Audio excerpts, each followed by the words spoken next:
Listen to me. I carry that kind of love in my heart that you would never find. See, niggas scared of they demons, I make friends with mines. I might have been the truth, but I never lied. I need something to feel alive when I'm dead inside. All my personal issues I'm learning to set aside. Cause I planted the seed and niggas came with pesticides. Give y'all my testimony, but never would testify. We'll buy lunch for the reaper to see who next to Bitch, I've been cold since the snotty nose. Since I was drinking tap water out the water hose. Since I was stealing shit from Trey cause mom ain't buy me clothes. Since I was robbing people's houses and got on a roll. Shit, I was 9 when I made the decision. I'ma go platinum like FUBU. That's when I learned the same ones who love you or try to use you. Everybody trying to win so nobody cry when they lose you. We had nothing in the crib we could eat but some ramen noodles.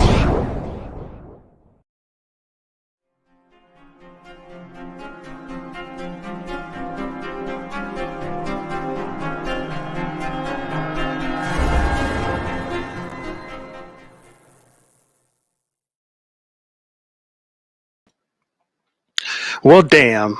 It looks like I did not change my color code.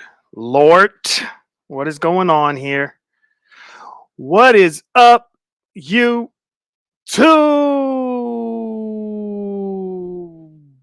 It's your boy, Dr. Binary, back at you with another live video. Hey, listen, man, it's Saturday. Look, hold on. Let me change my shit. There we go. It is Saturday. Welcome to Time and a Half. You know what I'm saying? This is episode 3 of Time and a Half. And I've been hearing a lot of shit going on in these YouTube streets concerning my sector. And I thought it would be appropriate for me to go ahead and go live now and talk about it a little bit. And then open up the panel. Now, this is what I want to do. I listen to Miss T Velocity. I listen to a lot of YouTube cameras. Now, YouTube cameras went live for 8 hours and some change. That's a whole damn work day. I couldn't do it. You know, I went to where there were people on the panel that knew, you know, a lot about my sector, and I listened to them, and, you know, there's that. I'm not going to hold you. I like the conspiracy theories. I really, really like it. The only problem that I'm having is the fight for the proverbial gun. Who's ever telling the history, this is what I want you guys to think about. The hunter always has the better stories. Whoever you're getting your information from, of course, they are going to have the better stories. You guys may not remember this, but I came in speaking negative about myself. But y'all don't remember that shit. I came in letting you guys know all of the F shit that I've been involved with. I never, ever tried to paint myself in this light. Like, oh, they're the problem. Oh, no, they're the problem. Oh, no, they're the problem. I came in letting y'all know why people don't like me. I came in letting y'all know just how dumb I was on YouTube. I came in letting y'all know how stupid I was on YouTube and all those dumbass plays I would do openly, like real dumb. Why don't you, and I'm talking to the content creators that are solely looking for the come up. If you're solely looking for a come up, trust me, you're dealing with a sector, my sector, the sector in whom I love, that loves that shit. If you are looking for a come up, they have the resources and they have the psychological capacity to get your mind to a place to where you will think you came up only for your ass to get knocked the hell down. Now, I am not going to sit here and just slow walk y'all through the process? What I just said, all you have to do is sit back and think about who tried to come up. All right. Think about because, okay, I don't have notes, so I might be all over the place. I do have ADHD. It is a thing. That's a real thing. So I might be all over the place, but I don't give a damn. It's Saturday. Who cares? I came over to the beef sector by myself. I didn't even come with Stargate. I didn't even come with Identity. I came to the beef sector by myself, knowing in my mind that if I can be successful in the beef sector, that would not only satisfy what I want personally, but it would help my sector out as well. Because I am looking out for my sector. I love my sector to death. I really, really do. They taught me everything I know. I love them to death. Everywhere I go, not just the beef sector, every other sector that I go to, somehow, some way, I always try to figure out a way that my sector can see me over there just in case they want to get involved. They don't have to get involved, but just in case.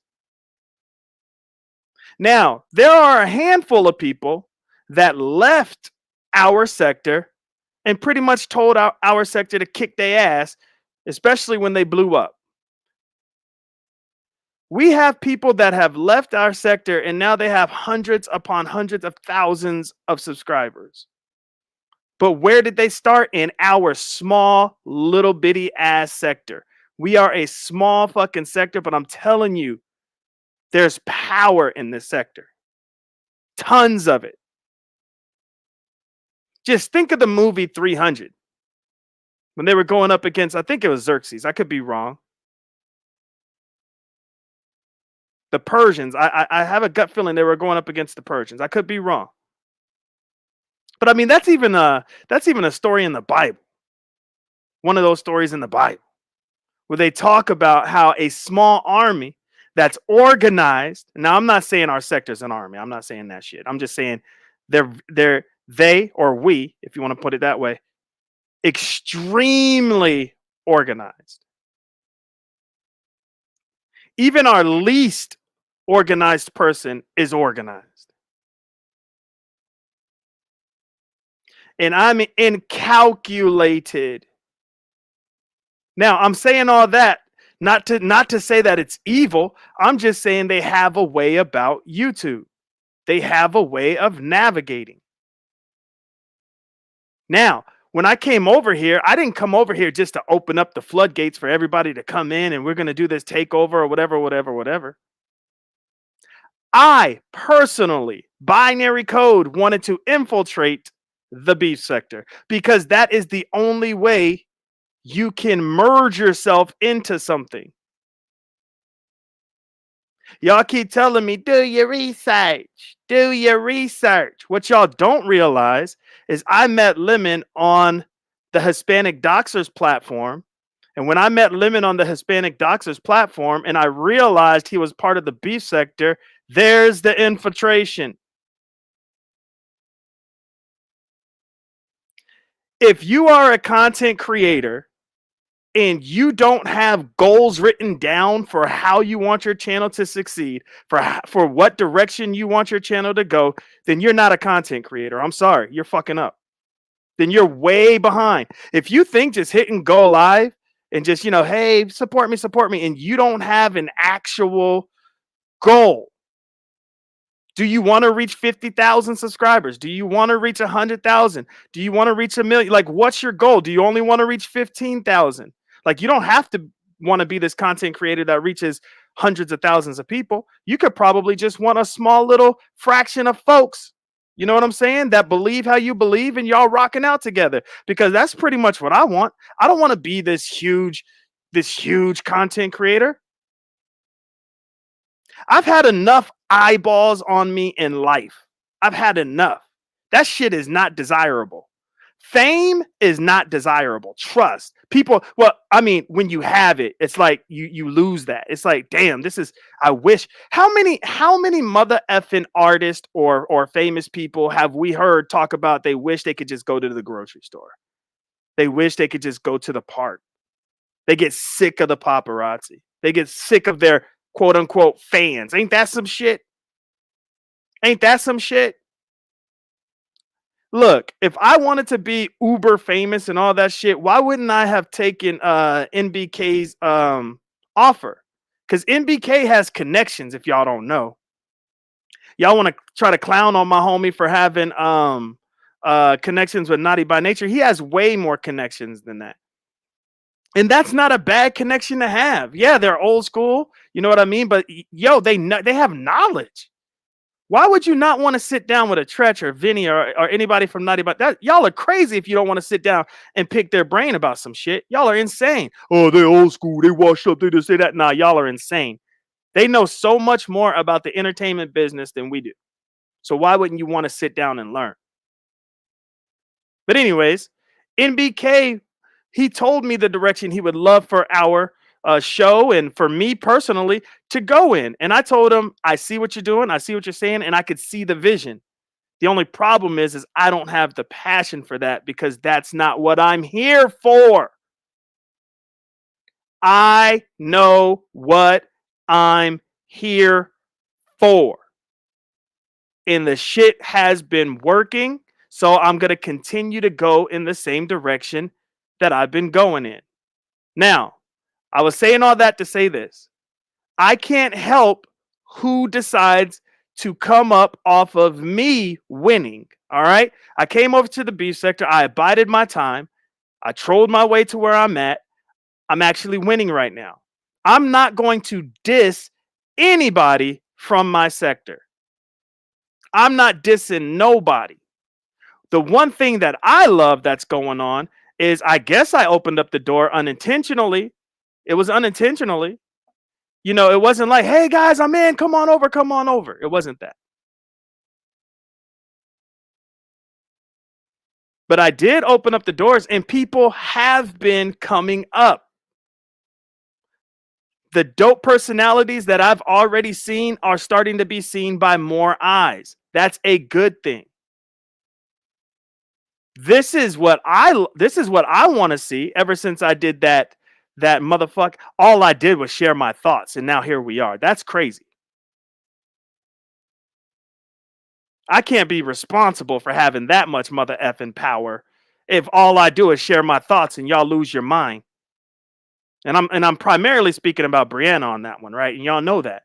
All I did was share my mother effing thoughts and she lost her mother effing mind. And what she's trying to do is she's trying to merge my thoughts into her situation that she currently has going on. She's trying to link the two. And for those that have been following, y'all know that shit does not mix. It doesn't match. It doesn't link. The puzzle pieces aren't the same. They're two totally different puzzles. And in my mind, I personally think she's looking weird by trying to do that. Everybody from my sector knows that I don't have an issue with Remix. She even tried to make me cash apping Remix some kind of, oh, now he's There was a time, just so you guys know, that I was the only one that would cash app Remix. Our sector turned on his ass so much that I was the only one. They have a running joke about that shit. Because it was that time of month for me to send him a cash app or whatever. And because I did that, he kind of, you know, he got excited, shouted my name or whatever, got excited. And there's that. And so now he gets trolled about that shit all the time. So I don't understand why Bree decided to well, no, I do understand. Wait, maybe I don't understand, but let me just go ahead and share my mother effing thoughts. This may not be real. How many times do I have to throw this damn disclaimer out? I'm just talking. These are just thoughts. This has nothing to do with realness. It's just how I think. Okay? Maybe, just maybe, the reason why Brianna cannot see what the fuck is going on is because she's blinded by lust.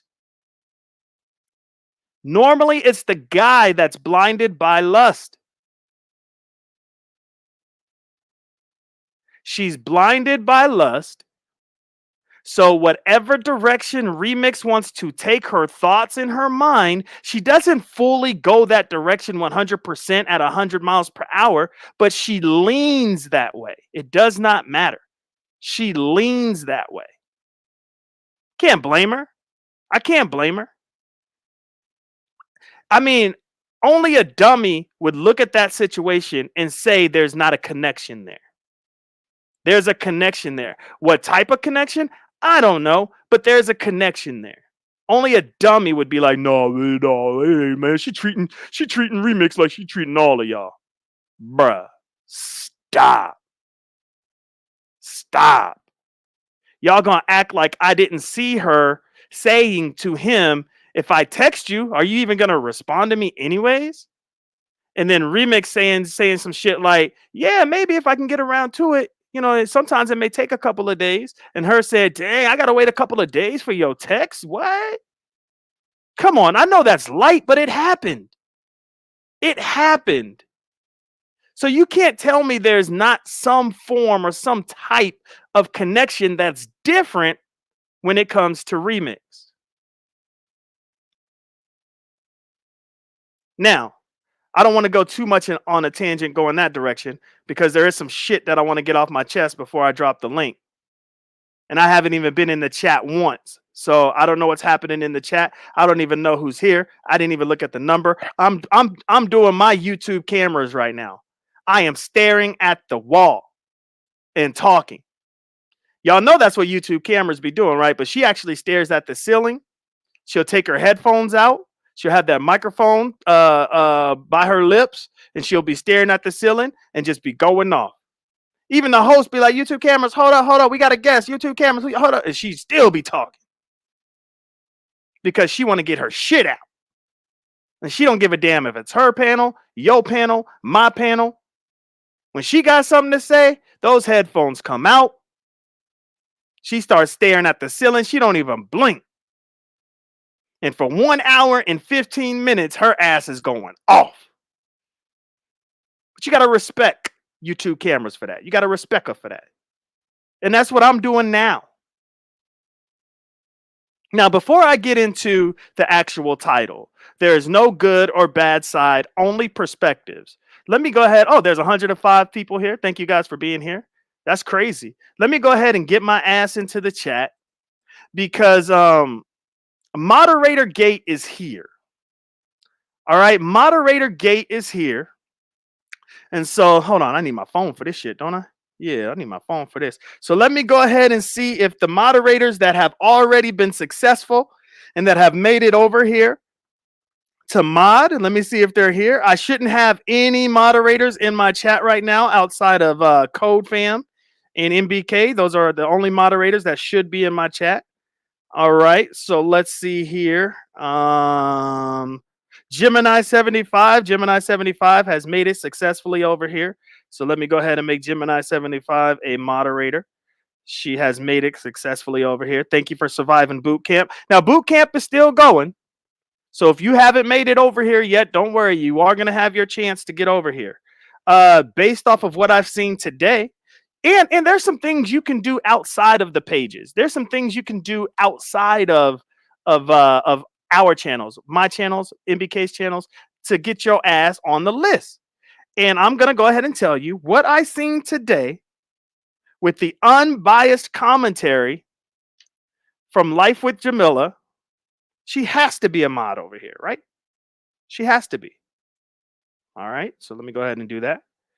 All right. Unbothered for real. You are one of my faves, but you are not on the list yet. I want to cheat and put you on the list, but I can't do that. That's cheating. That's cheating. RNY, I did unmod you, but I just wanted to formally mod you back up. Here we go. RNY, first on the list, by the way. first on the list, the first one to promote at a boot camp, the first one to come over and join the codification squad. Proud of you, RNY. That's why you the fave. A lot of people don't realize that's why she's the fave, because she's on top of shit. Binary thinks the Umar sector is full of dummies. Honestly, he's still cool though. I do not think the Umar sector is full of dummies. That's so fucked up. In the clouds, I want to make you a mod, but I can't right now. You got to survive. You got to survive boot camp, brother. You got to survive boot camp. All right, let's see here. Is anybody else from boot camp here? Black Pearl, you know I want to make you a mod, but I don't think you're on the list. Nope, not on the list. Come on. Must be Trini Gal. I want to make you a mod so bad. No, you didn't get fired. You just got demoted, but you have a chance to get back in here. All right, because you the homie for real. All right, do I have everybody? LC, dang, just off the strength of everything I should make, because you are LC, you code fam. Ugh, LC's code, but Beautiful's code. Ugh. Let me go ahead and do that. let me not fuck around. LC is code fam, y'all. LC is code fam, just like Beautiful. So if I see Beautiful in here, I'm gonna have to mod her ass up. She's code fam for sure. All right, guys. I don't see anybody else unless I'm tripping. I don't see anybody else that's on the list that has dropped down. Not Pizarro's IEP. Lord Jesus, help me. Hold on. Let me see. Damn, come on, Binary, get your shit together. Oh, what's up? Yaya is here. What's up, Miss T? I'm gonna be talking about your shit. Miss T Velocity. God damn. Miss T Velocity went ham today, didn't she? She went ham today. All right, I think that's it. Here's my list of people that have made it so far, that have survived moderator boot camp. RNY, Aisha, What Happened, Shauna, She Love, Gemini 75, Rodney, TSW, and Life with Jamila. That is it so far. All right, so let's keep it pushing. Let's keep it pushing.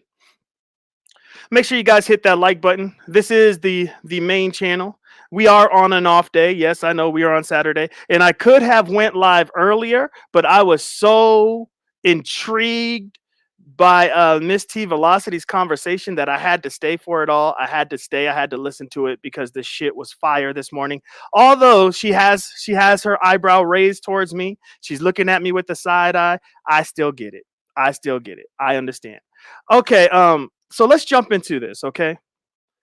There is no good side or bad side. One thing that I will say is T Pre, she spoke to YouTube cameras with a genuine concern and a genuine conviction of heart. So I will say that. I will say that. However, you have to understand that it's coming from her perspective. Now, if you had somebody that was, I guess, anti T Pre tell the same stories, guess what? You guys already know the shit would be different. And it would be different for a reason. Who's telling the story? What's their involvement? And what benefits do they have to gain if they see themselves, if they're trying to paint themselves in a good light? Those are the criteria you really need to look into. And I started this show off by saying, I came in here telling y'all how fucked up I am. I came in here telling y'all how and why people are trying to bang on me. I came in here telling y'all all the stupid shit that I did. And I did that for a reason. I did that so that nobody can hold nothing against me. So that no deep, dark, secrets are going to come out. Anything that comes out against me, most of you guys are like, damn, we heard this shit already. Oh, really? Where'd you hear it? Binary actually told us. And here's the reason why. Because I plan on being here. I plan on being a part of the beef sector. And I know only time can tell. I get that. I understand that. But during that time of telling, I am going to say it. So that I can have all these reference points to go back when you guys realize I ain't going nowhere, to be like, I told you so. I don't know one content creator from my side of things from my sector that has come over here and aired their shit out. All the fuck shit they've been doing personally. And the reason why is because all of them have been doing some crazy fuck shit. All of them.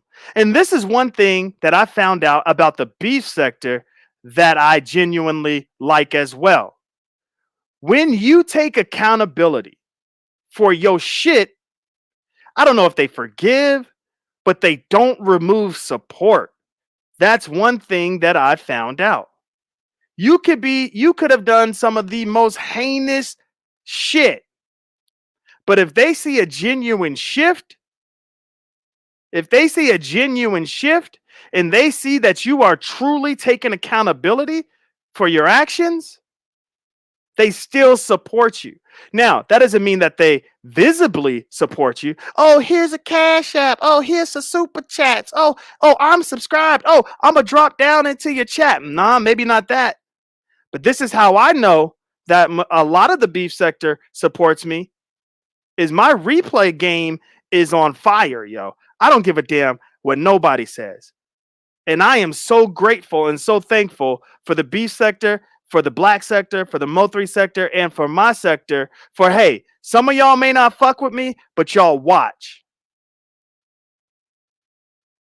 Some of y'all may not fuck with me like that, but y'all watch because y'all know I am actually, me personally, I can't say this about anybody else, but I know me personally, I'm good for business. I'm good for business. And I don't give a damn what anybody says. If you have a huge platform and you got tons of people that are rocking with you, you cannot do this shit by yourself. You just can't.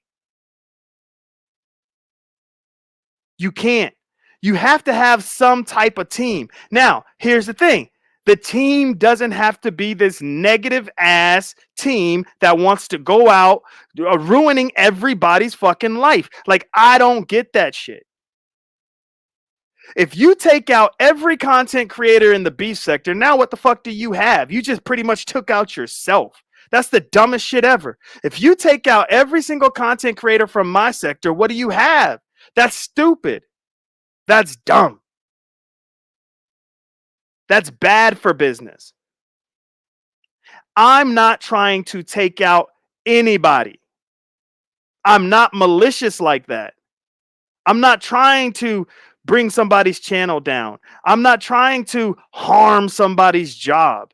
I'm not trying to do any of that shit. I'm not trying to get into people's real life and expose their families and wives and shit like that. All I'm trying to do is build conversation and annoy folks. That's it. As far as my antics on YouTube, I want to be annoying because I'm annoying. I'm a motherfucking troll. That's what I do. But I'm not malicious. And for those of you that have been watching my work since the beginning, y'all see that even when I troll, I make it a way for the content creator to gain, to win, to have solid back and forths, to practice being in their bag, to talk their shit like they want to talk their shit. I don't run from their panels. I don't start doxing because they get the better of me and shit like that. I enjoy the back and forth. Iron sharpening iron. I love that shit. When we get into back and forths, that's just verbal sparring and it feels great. It's a good feeling. Even if somebody's getting the better of me, I can let them know, damn, you got the better. You fucked me up on that one. A lot of people can't do that. They can't. I don't understand. Okay, and then I'm gonna jump into it. Okay, I'm gonna jump into it. After I say this, I don't understand why people think when you're in a messy space, my sector's messy, black sector's messy, Mo3 is messy, B sector definitely mother effing messy. I don't understand why people think when they're in a messy space, if they gather up enough people on their side and they even sway the audiences to believe what they believe, why do they not think the shit is still going to be messy? A lot of these camps and these content creators, they think they're moving towards euphoria. They think they're moving towards utopia. They think they are headed towards nirvana in this bitch. If we can just get rid of all these demons, we can elevate our platforms and we can have this huge following to talk about what? You built your entire platform talking shit, trying to tear everybody down. You probably don't even have no training in how to lead somebody effectively outside of this bullshit. There's no real big picture. Some of these folks, their main job is to try their hardest on YouTube anyways, to shut motherfuckers up because those motherfuckers are talking about them. And so they want them shut up to the point to you're going to shut them up so much, you're going to be irrelevant. And stop acting like you don't care. If you didn't care, why the hell are you on YouTube? Why are you on YouTube? That's why I started this rant or whatever the hell you want to call whatever the fuck I'm doing right now. That's why I started this with saying I want a support group. Some people that think like me, that rock like me, and here's the reason why. So that I can be in the fuck shit because that's inevitable. I love that shit, but I can also build when necessary. I've been watching for about, I think they've been trying to do this for like a year in my sector. It could even be longer than a year. But there's a group in my sector, cool. They're cool as cool can be. Cool as cool can be. And when it comes to my sector, they are like top tier. That is Slander God, who I got to get Slander God on a lot more shows because I think all the sectors would love Slander God, and I know some of you guys already know who that is. Cool as fuck. And if you are a moderator here and you got Slander God's information, if you could drop Positively Hate, if you could drop his channel, that'd be great. But anyways, you got Slander God, and you got a dude that goes by the name of Everyone Hates R&T. We call him Drama, right? So there's Slander God and there's Drama, right? You guys could drop both of their channels. Now, Slander God and Drama, they keep our sector streets buzzing whenever they're talking shit. Whenever they got a hot scoop, whenever they got a story about our sector, primarily, catch this, I'm about to give somebody some tea. Hopefully you're writing this shit down. Primarily when they're talking about the AFW. I just helped some of y'all. Some of y'all are like, what the fuck is he talking about? But some of y'all are like, what the hell, really? So Slander God and DJ Drama. Slander God does like a lunchtime show, which is fire. And DJ Drama does like every Friday night, he does a show. Primarily in those shows, they're trying to tell you just how fucked up the AFW are. All right. Now, so there's that. A lot of traction in our sector. Now, mind you, like I said, in our sector, traction is about 60 in the chat. 60 in the chat means, oh shit, what the fuck is going on? 100 in the chat means there's a huge production. But now that the beef sector and the other sectors have kind of figured out content creators, it's probably a little bit bigger now. But before we merged with anybody, that's pretty much how it was. And so Slander and DJ Drama show those were and still are, if you go by our standards, the poppin' shows in the sector. And the reason those shows are popping is because primarily, now they do talk a lot of shit about Shakim, so write that down if you're taking notes. They do talk a lot of shit about Shakim, but primarily they're talking about the AFW. Now, here's the thing. Where do they get majority of their information from when they're talking about the AFW. They go to Anti-Afro Svengali's community wall. They go to Rev G Makes Music community wall. So those are the two heavy hitters of the AFW. Now I heard T Pre say that the AFW is smaller now. They used to be bigger. No. They're bigger. It's just they're smaller on YouTube. There's a huge difference. They're smaller on YouTube now, but trust me, that organization is bigger. So there's that. So what typically happens is either and Slander God can't stand Stefan, right? Slander God cannot stand Stefan. Yeah, he can't stand Stefan's ass. All right, so there's that. And so they get their information from these community walls. Now, on these community walls, the AFW will be talking primarily about no, not primarily. Let me stop. The AFW will be talking about I was right. Primarily about public servants. If you're taking notes, write that shit down. Public servants.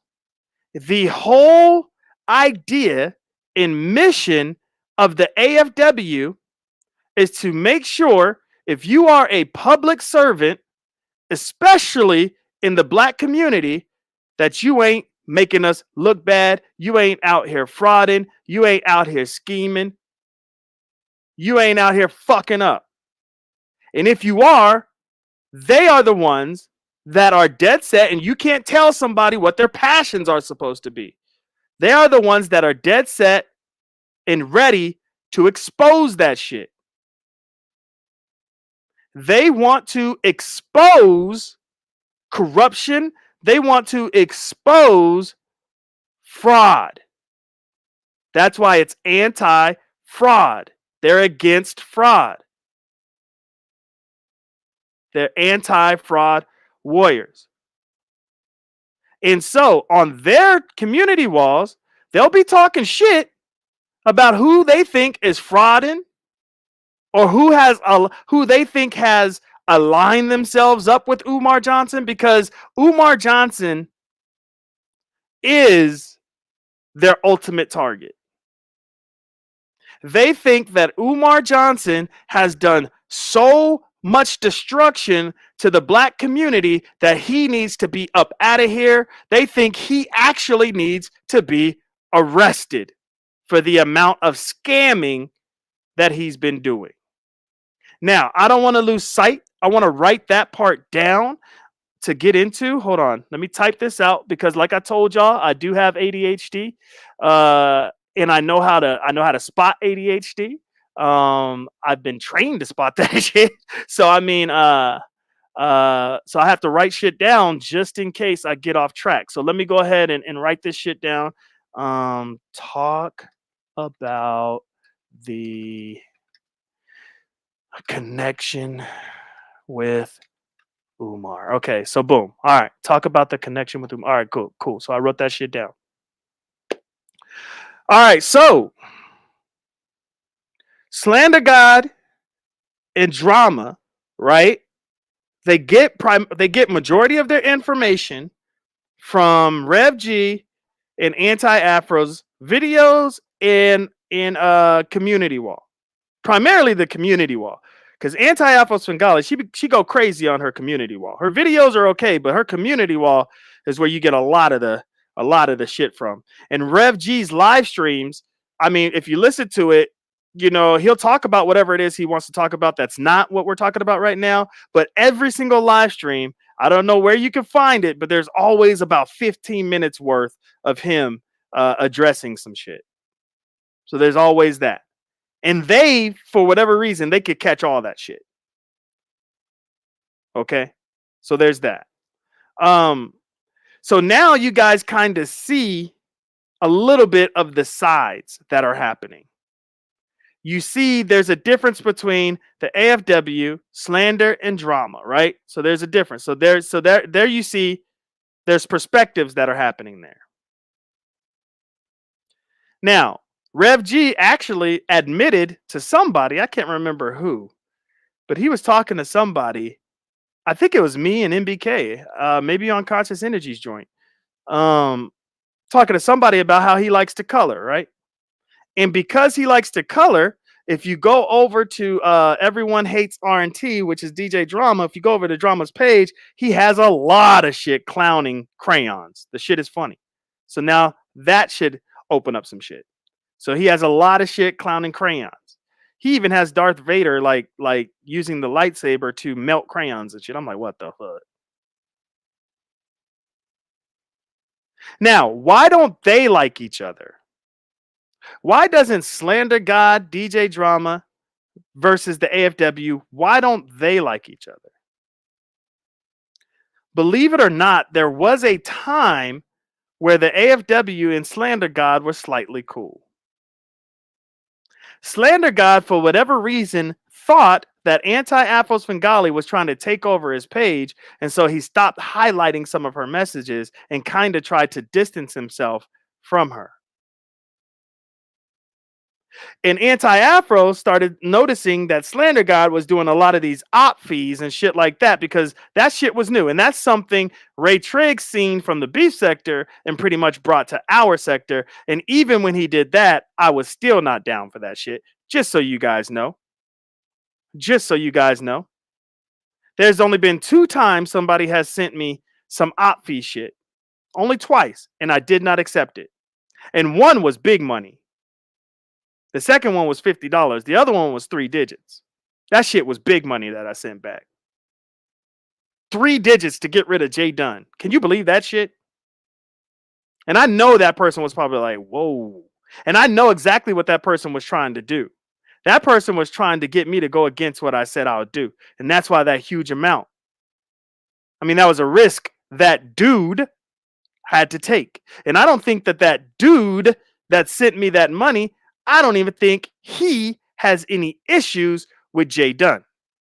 I just think that that dude likes to see the drama play out. And I don't think that no, binary, stop it. Stop it. And it's funny because the guy knows I'm talking about him. That's the craziest shit ever. And the more and more I see this dude operate, the more and more I'm like, I got a side eye. The more and more I rub the hair on my chin. Because this dude knew one of 2 things. I'm going to send him this money to get rid of a content creator I hardly know. I just know that he doesn't do this shit. And a lot of people are complaining about her in the chat. So I'm going to test him because all these people are complaining about her in the chat. And he says he doesn't drop people. And so I have a gut feeling that this dude sent me this money with nothing to lose. Either he's going to get his money back or eventually. Oh, no. Either he's going to get his money back or he's going to quote unquote expose me for being money hungry. Damn, Jay Dunn, I typically don't do this, girl, but they got you. I don't drop nobody, but damn, girl, this money, oh shit, they got you. You got to go. And mind you, it said, fuck Jay Dunn, drop her. It didn't say for how long. It didn't say for weeks or whatever. This is a triple digit cash app that says, fuck Jay Dunn, drop her. And also, why would it be F Jay Dunn if you don't even know Jay Dunn like that? Because you're from our sector, dude. It's weird, man. And I'm not going to speak no more on that, but I'm just going to let that shit fly. Some of y'all already nailed it down to the wall. Some of y'all already know what's up. Y'all already know who I'm talking about. Y'all already know what I'm talking about. Now,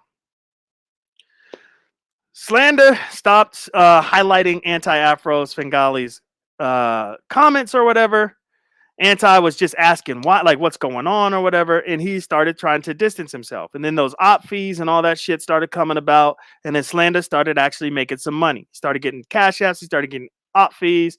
And Anti-Afro started calling him an extortionist. Shit was funny. All right, what happened is here. Hold on, guys. Sorry, I haven't been in the chat because sometimes the chat will try to change up. They will try to change up your motherfucking commentary. They would try to get in here and change that shit up. So what happened is on the list. Let me go ahead and give her moderator stick. She has survived boot camp. Good to see you, superstar. You have survived boot camp. You are a bona fide, not member. What the hell am I talking about? You are a bona fide moderator over her. Over her. Is there anybody else that I missed? TSW is here. TSW has survived boot camp. Let me go ahead and mod her up over here. You are a bona fide real Codification Squad member. Welcome, welcome, welcome, and congratulations for surviving boot camp, TSW. Good to see you. Let me scroll up just to make sure all the people that are legit moderators have they shit. All right. Drama's telling me to please continue. What up, Jason? Sorry, I haven't been in the chat because when you get what up, Street in Scotland? When you get into the chat, people like to fuck you up with their words and shit. And I want to be able to get my shit out. You know what I'm saying? All right, I think I got everybody. I'm scrolling. I'm not scrolling up fast enough though, but I think I got everybody. If I didn't, drop something now so I can mod you up if you know you're on the list. Don't embarrass yourself if you're not on the list. Talking about, yo, I made it and you didn't, because I'll talk my shit and make you feel bad. And then try my hardest to say sorry. But y'all know how I roll. 140 something people in here. Thank you guys so much for tuning in. This is a Saturday. This is time and a half. You don't have to be here, but you're here. You could be anywhere else on this planet, but you chose to be here. So thank you for that. I do not take that shit lightly. So anyways, Slander's starting to make some cash. Slander's starting to see how lucrative YouTube can be, especially now that he has been armed, courtesy of Ray Triggs, with a nice way to make a few dollars. Now, Slander made a lot of his money initially with the op fees with Stargate. So in our sector, Stargate started getting treated like how Jay Dunn gets treated in the B sector. Nobody wanted her on the panels. Nobody wanted this. Nobody wanted that.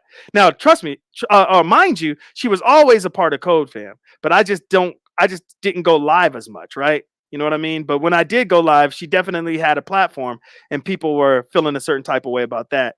They didn't even want to hear her on her own damn platform, which is Code Fam, which is crazy. Why would I not have her up there? But anyways, Slander started making the bulk of his money, with Stargate. Stargate will hit the panel.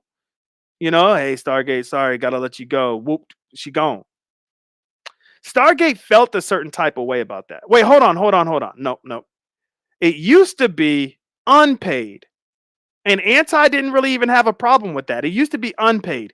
If you dropped a 1 in the chat, that means you wanted a motherfucker gone off the panel. Unpaid. So every time Stargate would hit Slander's panel, people would be putting a 1 in the chat. And I ain't gonna hold you. Sometimes, with my smirk face, I'll put a 1 in the chat. God damn it. I know. But anyways, so Stargate gets booted for free now because the op fees hasn't came over. I forgot about this part. This is what happens when I don't write shit down. So Stargate gets booted because the 1. Now, mind you, Slander shit in our sector is popping, and Stargate wanted to get her shit off. So of course she got in her feelings, right? And so that became a whole thing. She got pissed about it. And then she went up there again. Pretty much, Stargate was pretty much begging Slander, don't, like, if they hit the 1, don't, because I want to get some shit out. They hit the 1s, she was gone. She got really, really frustrated. So Ray Triggs informed Slander, like, yo, brother, you doing this all wrong, brother. Over at the B sector, man, they make money off this shit, bro. They make money off this shit. So what you need to start doing, and that's how they communicate behind the scenes. Ray Triggs actually controls the shit, kind of. I don't know. Like, that's the part I don't know. This is all allegedly. And this is all just my thoughts. This could not be, some of this may not be true, is what I'm saying. But behind the scenes, I don't know who's really in charge, Ray Triggs or Drama. I guess it just depends on what type of mood they're in at that time or what type of kerfuffle they're in, who takes the lead. But anyways, Ray Triggs was in charge at this time. And he goes and he tells Slander, like, look, bro, you're doing this shit all fucking wrong. Right. And he uses that hard language when he's telling, like, when he's like really trying, you doing this shit all fucking wrong, Slander. And Slander guy's like, what, bro? I'm just trying to smoke some weed, just trying to have some fun. You know what I'm saying? What am I doing wrong, bro? He's like, look, over at the B sector, they get their coin up, Negro. What the fuck you doing? He's like, oh, yeah, what you mean they coin up? He's like, you putting ones in the chat, nigga? Nigga, you put ones in the chat, nigga? What is that shit? He's like, well, that's how I keep the panel fresh, keep the content flowing. If somebody up there killing the panel, gotta make sure, I could take that shit off of me, take the heat off of me and be like, yo, they put the ones. He's like, fuck all that. Take the heat off of you. You ain't make no motherfucking money. No motherfucking money, nigga. Like, how can I make money? He's like, check it, bro. Over at the B sector, this is what they do. And that's when the op fees came, right? Now, Anti-Afro Svengali started noticing these op fees and how Slander would bring people up and then he'll put the op fee prices on the screen. And so, it's like one of those, and also, if somebody pays you to get off the panel, you can pay your way back on the panel by matching. It's not doubling. So that's one thing that I guess our sector did different than the B sector. You just have to match it. So if somebody paid 50 for Stargate to be gone, Stargate just has to pay 50 to come back. The B sector ain't no joke. Those content creators said, fuck that. If you going for $50, I want to make $150. God damn. Gotta double that shit. We know our worth over in this bitch. But our sector, we're a smaller sector. So we say just match it. If somebody knocked you down for $10, pay your $10, come on back up. Someone knocked you down for $100, pay your $100, come on back up. Somebody knocked you down for $820, you turn off your live and you run.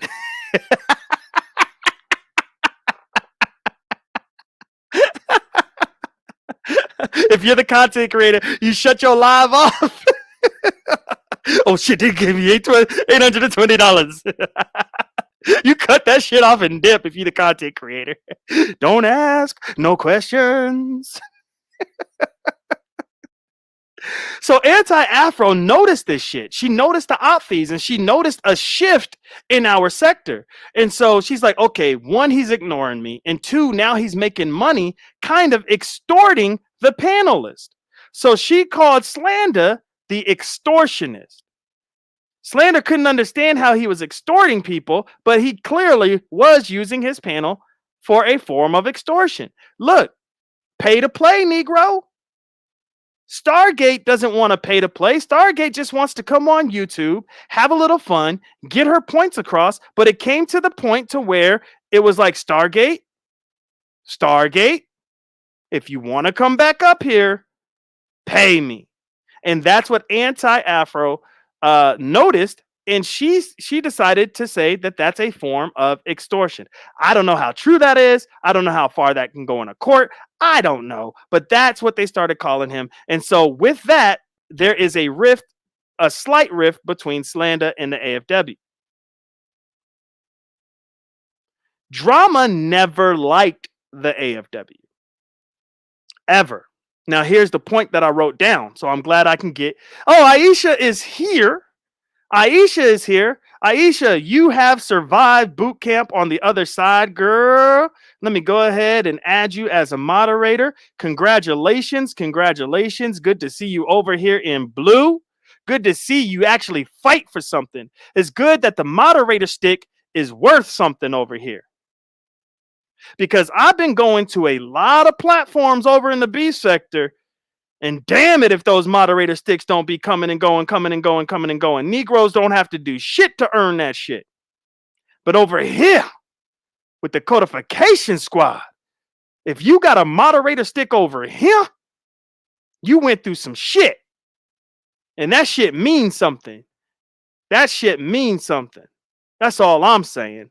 I've been seeing moderator sticks coming and going, coming and going. And I've been seeing Negroes crying about that shit. I know what y'all are saying. Are you projecting? Are you talking about yourself? Outside of Rodney, I haven't really heard y'all talking about people in these moderator sticks like how y'all been doing for the past couple of months.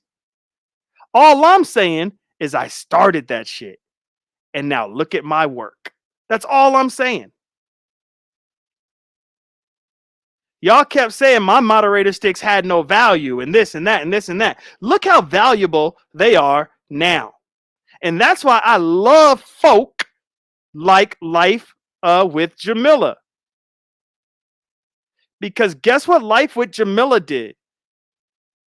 She didn't just hang on to every word I said, or she didn't just write me off like some of y'all did. She just sat back in the cut and just watched it all play out. That doesn't mean she rocks with me with 100% of the shit I do, but guess what? She understands the shit I do. And that's the kind of support I'm looking for. You don't have to agree with. Trust me, I learn more when people don't agree with me. I never enter into a conversation unless it's a debate, and my brain has to be trained to think that I know, that I'm the expert in the topic or whatever, because it's a debate. So that's different. But when we're having conversations, I never go into that conversation saying I'm going to turn my brain off. Whatever it is I have to say it, and I can't listen to the other person. I never do that, even when that person is against me. That's the dumbest. You can never learn. You can never grow that way. You can't. You're going to stay stagnant, and you're going to cause your brain to have a form of delusion. If somebody that you trust can't tell you you're wrong, you're delusional. You're living in la la land. There's something wrong with you. If you are in a group full of people and you know that person's doing wrong, like one of the people in your group, you know they're doing wrong, and you don't have the freedom to tell them they're doing wrong, not only are they delusional, but so are you. So are you. You're delusional. You're mobbing with the groupthink mentality. I'm sorry. It is what it is. Now, just because somebody has a united front on some shit doesn't mean that that's groupthink mentality. That just means that and this is hopefully when it comes to the Codification Squad, if the Codification Squad ever is on a united front, almost 100% on some shit, the reason why I can vibe with that is because I know people that are part of the Codification Squad, they actually do research. They really do. They actually listen. So if 100% of them are saying binary, you're fucking up, I'm going to listen.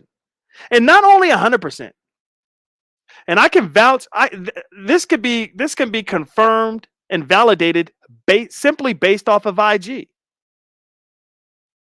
There's some Codification Squad members that got me on IG that have hit me up behind the scenes and let me know some of the directions that I'm taking. And guess what? I changed course. Because I know, as of right now anyways, and I hope it stays this way, that those folks actually have my best interest at heart. One, they didn't write off what it is I'm trying to do. Because this is how you know a motherfucker's trying to control you. Is if you let them know, look, this is my goal, this is my agenda, this is my aim, this is my end goal, this is what I'm trying to do. And if they try to deter you, or try to detour you, or try to shift you away from whatever it is that your ass wants to do on YouTube with your StreamYard money and with all the edits and all the shit that you're doing and the hours you're putting in, if they're trying to tell you not to do what you want to do, cut they ass off. Cut they ass off. Now, if they're giving you advice on, okay, you want to go down that road, maybe watch out for this, maybe look out for that, maybe do that, you keep them on your team. But if they try to get you to stop doing what it is that your mind and your heart was set to do on YouTube, run. I don't care how cool you think those people are. Get the fuck away. Because I think it was Miss T Velocity. I could be dead wrong. But I think it was Miss T Velocity that said these motherfuckers can be trolls. Like, you think they have your best interest in mind, but they can be in your chat as a troll fucking you all the way up. You think they have your best interest in mind, all of a sudden they got your all your personal information. They could be a troll account who you think is cool, can be a troll account with your whole government on that bitch. If somebody is trying to stop, I'm not saying if somebody's trying to help, because that's different. Even if your agenda was to come on this bitch and crash all the way the fuck out. If somebody tries, like if that's your agenda, if that's what you set out to do, I don't know why you would do that, but if that's what you set out to do, and if somebody tries to stop you from doing that, get them the fuck away from you. And what's crazy is majority of the time, it's the people that are trying to prevent you to do whatever it is that you want to do that don't have no real vested interest. They are vicariously trying to live out their YouTube fantasies, whatever the fuck that is, through you. They don't, majority of these people that keep trying to control and move and shape what you do, they don't even have their own channels like that. They don't even have their own channels. They are trying to mentally use you. They are trying to mentally get into your headspace. They are trying to gain access to the controls of your brain waves and frequencies and shit, emotions and all that, and they want to steer that ship. Imagine being a new owner, like the new owner. Let's just say the owner of the Los Angeles Lakers quit or whatever, retired, resigned, whatever. And then somebody else inherited that shit.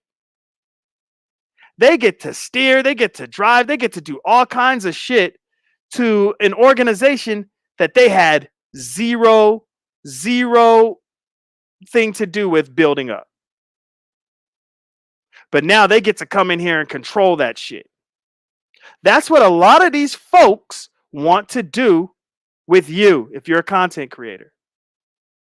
So if somebody is behind the scenes and they're telling you, hey, I wouldn't do this, or I wouldn't do that, or hey. As far as when you let them know this is what you want to do with your channel, run. Okay, let's get back to the topic. If you rewind the tape, and I don't want to go further than when I arrived on the scene, because I don't want to go that deep, and I don't even care to tell you the truth. I don't care about before I hit the scene. Sorry. When it comes to the Umar Johnson sector. I guess I can go a little bit back. The AFW have been the anti-fraud warriors for a very, very long time. They noticed that Umar Johnson was dedicated to building an educational platform and school primarily for young black boys. Now, since then, he's opened it up for just young kids, just young black kids in general. I think the last time I checked in on Umar, he's trying to get a summer school for 4th grade. I could be wrong. Or opening up his gym for like some 3-on-3 shit. I don't know. I don't know what the hell he got going on. It's been a while.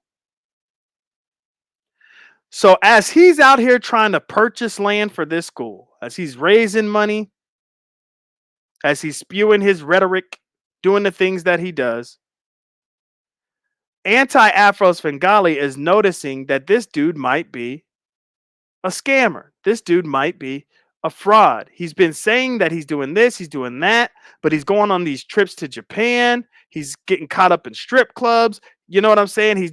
She just saw a lot of contradictory stuff going on.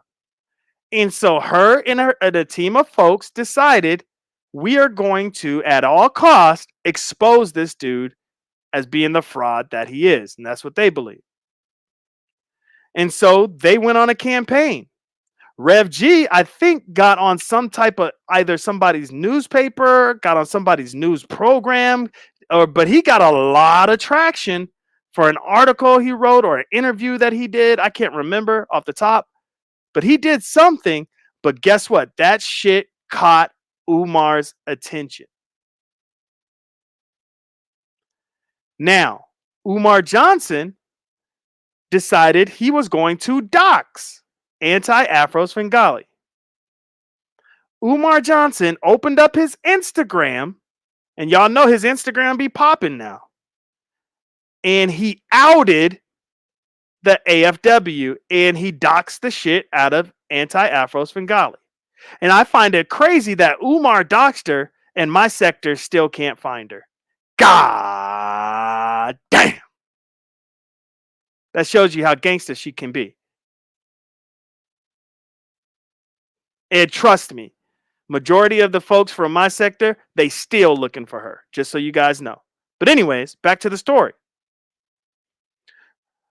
Umar Johnson did not like the type of attention he was getting from the naysayers, from the detractors, the haters. And so he went up against the AFW. Now, the AFW was ready for all the smoke.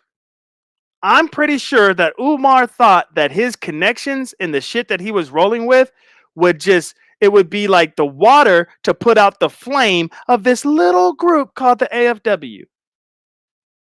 But the more he tried to throw water on the flame, the bigger and brighter the flame got. Even Dr. Umar Johnson couldn't fuck with the AFW. He couldn't do it. It got to the point where he just had to ignore them and let them be. He tried to get their channels gone. He tried to take them out. He tried to dox them. He tried to send folk. He tried to destroy everything that they had going on, and he could not do it. So what did he have to do? He had to start ignoring them. However, there are people that fuck with Umar. They didn't like what the AFW was doing to Umar, so they started making videos about the AFW trying to discredit them. Umar Johnson had an event. I can't remember where, can't remember when.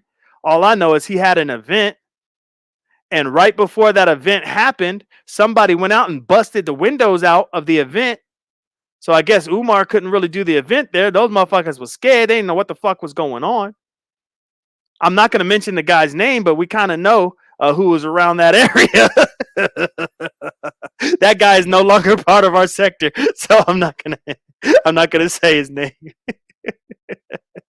Oh, and that's another guy that has, I think he might have 100 and something thousand subscribers right now. And this is a guy that will bust your car window just to steal your phone charger. Let me stop. I don't want to do it. I don't want to go. I don't want to. Not only your phone charger, but your phone case. He wanted your phone case. Imagine somebody. Imagine somebody, right? Walking past your car and was like, yo, fuck, look at that phone.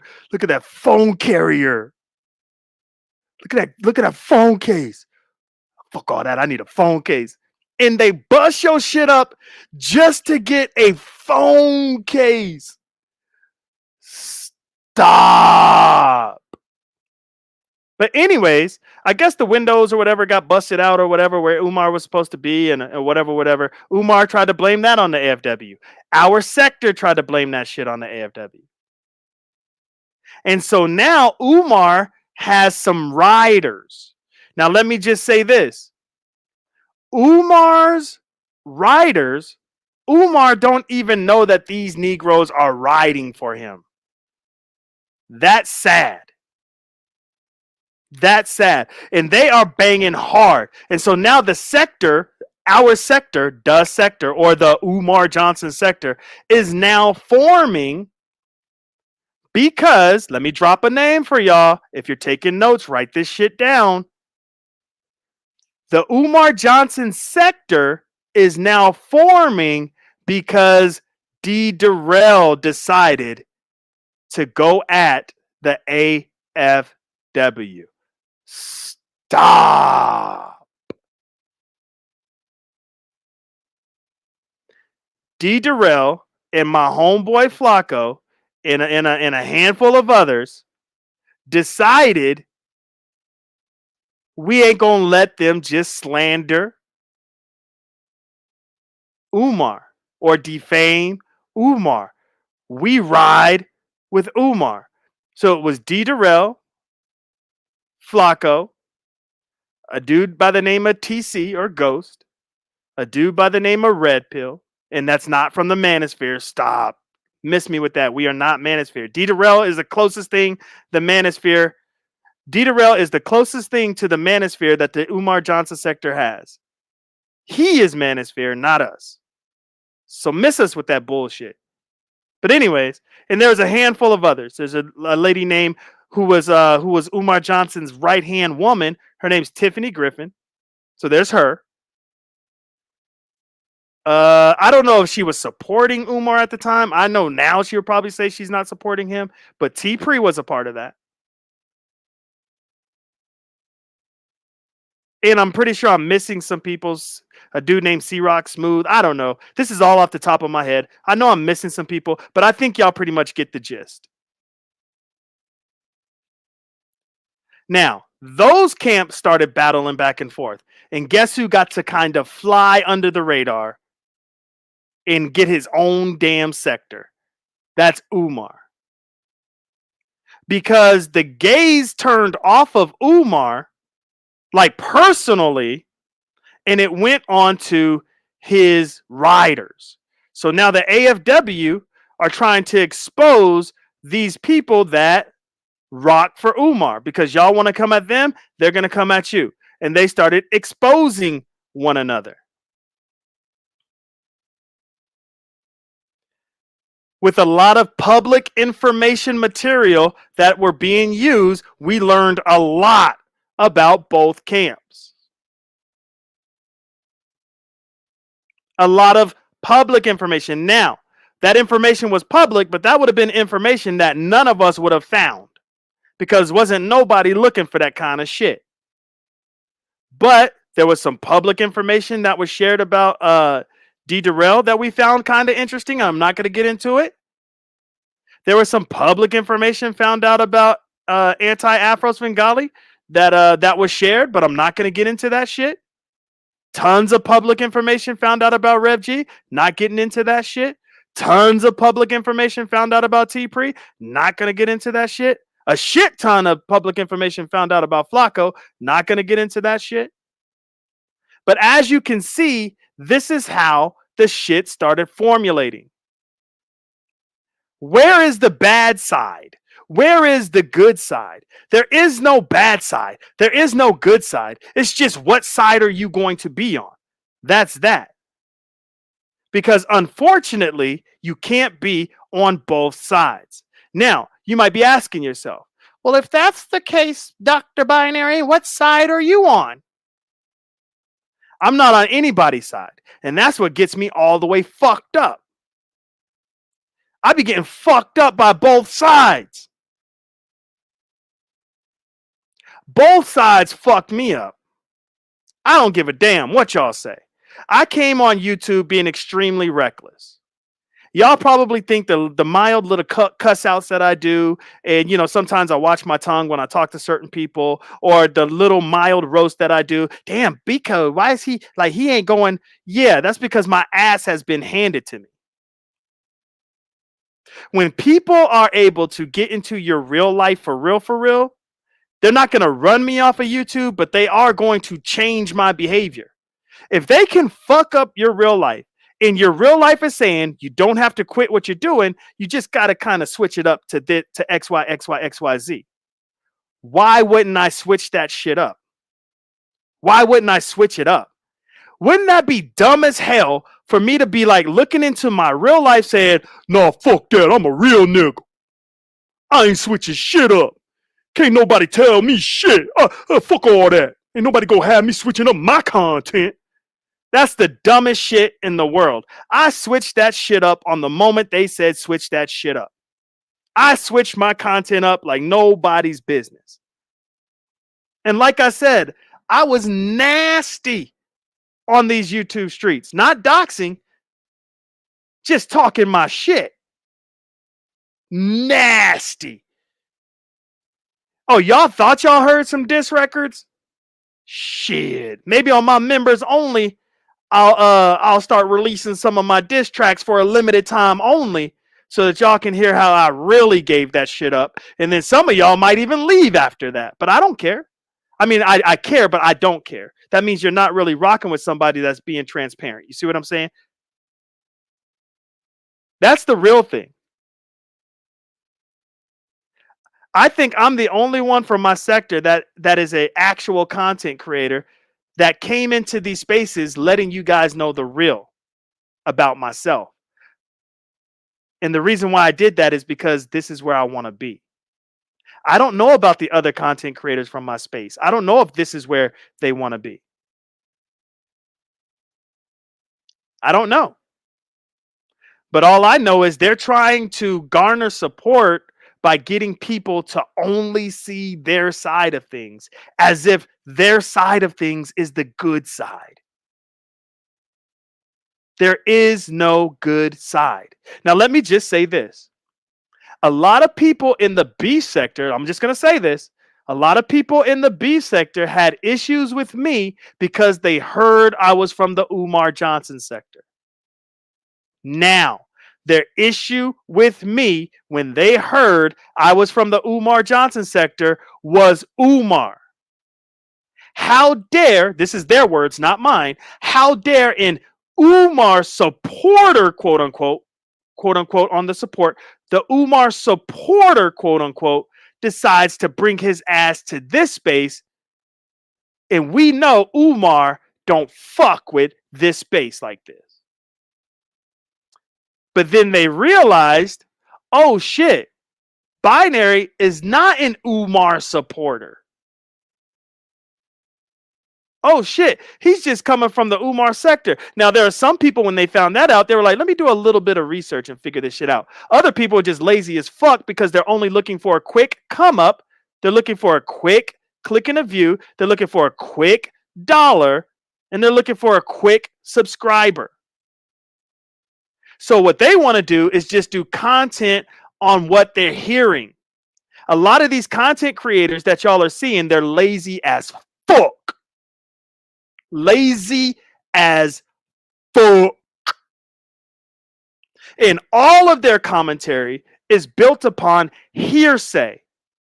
And majority of the commentary that they're going to rock with are those that hit their panel and give their side of the story because they are lazy.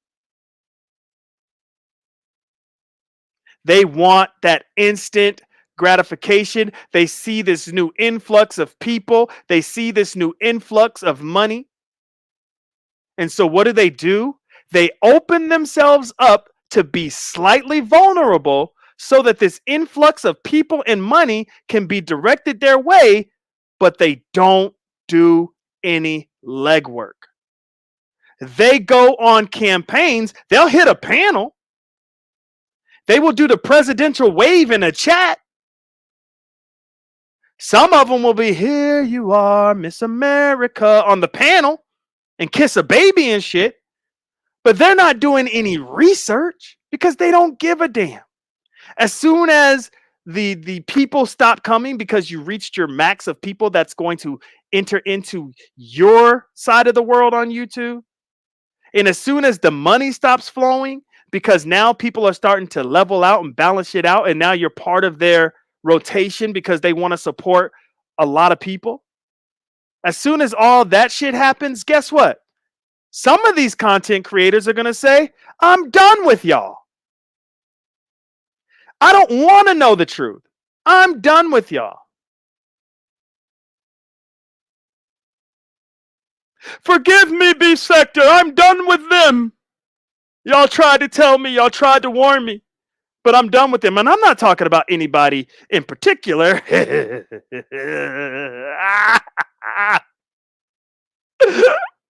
So if anybody responds to this, I'm not talking to anybody in particular. I'm just talking my shit.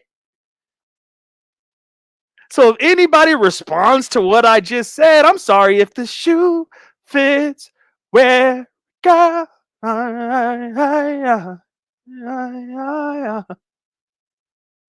But anyways, the Umar Johnson sector only started because there were people that were anti-Umar that stood up and gained traction.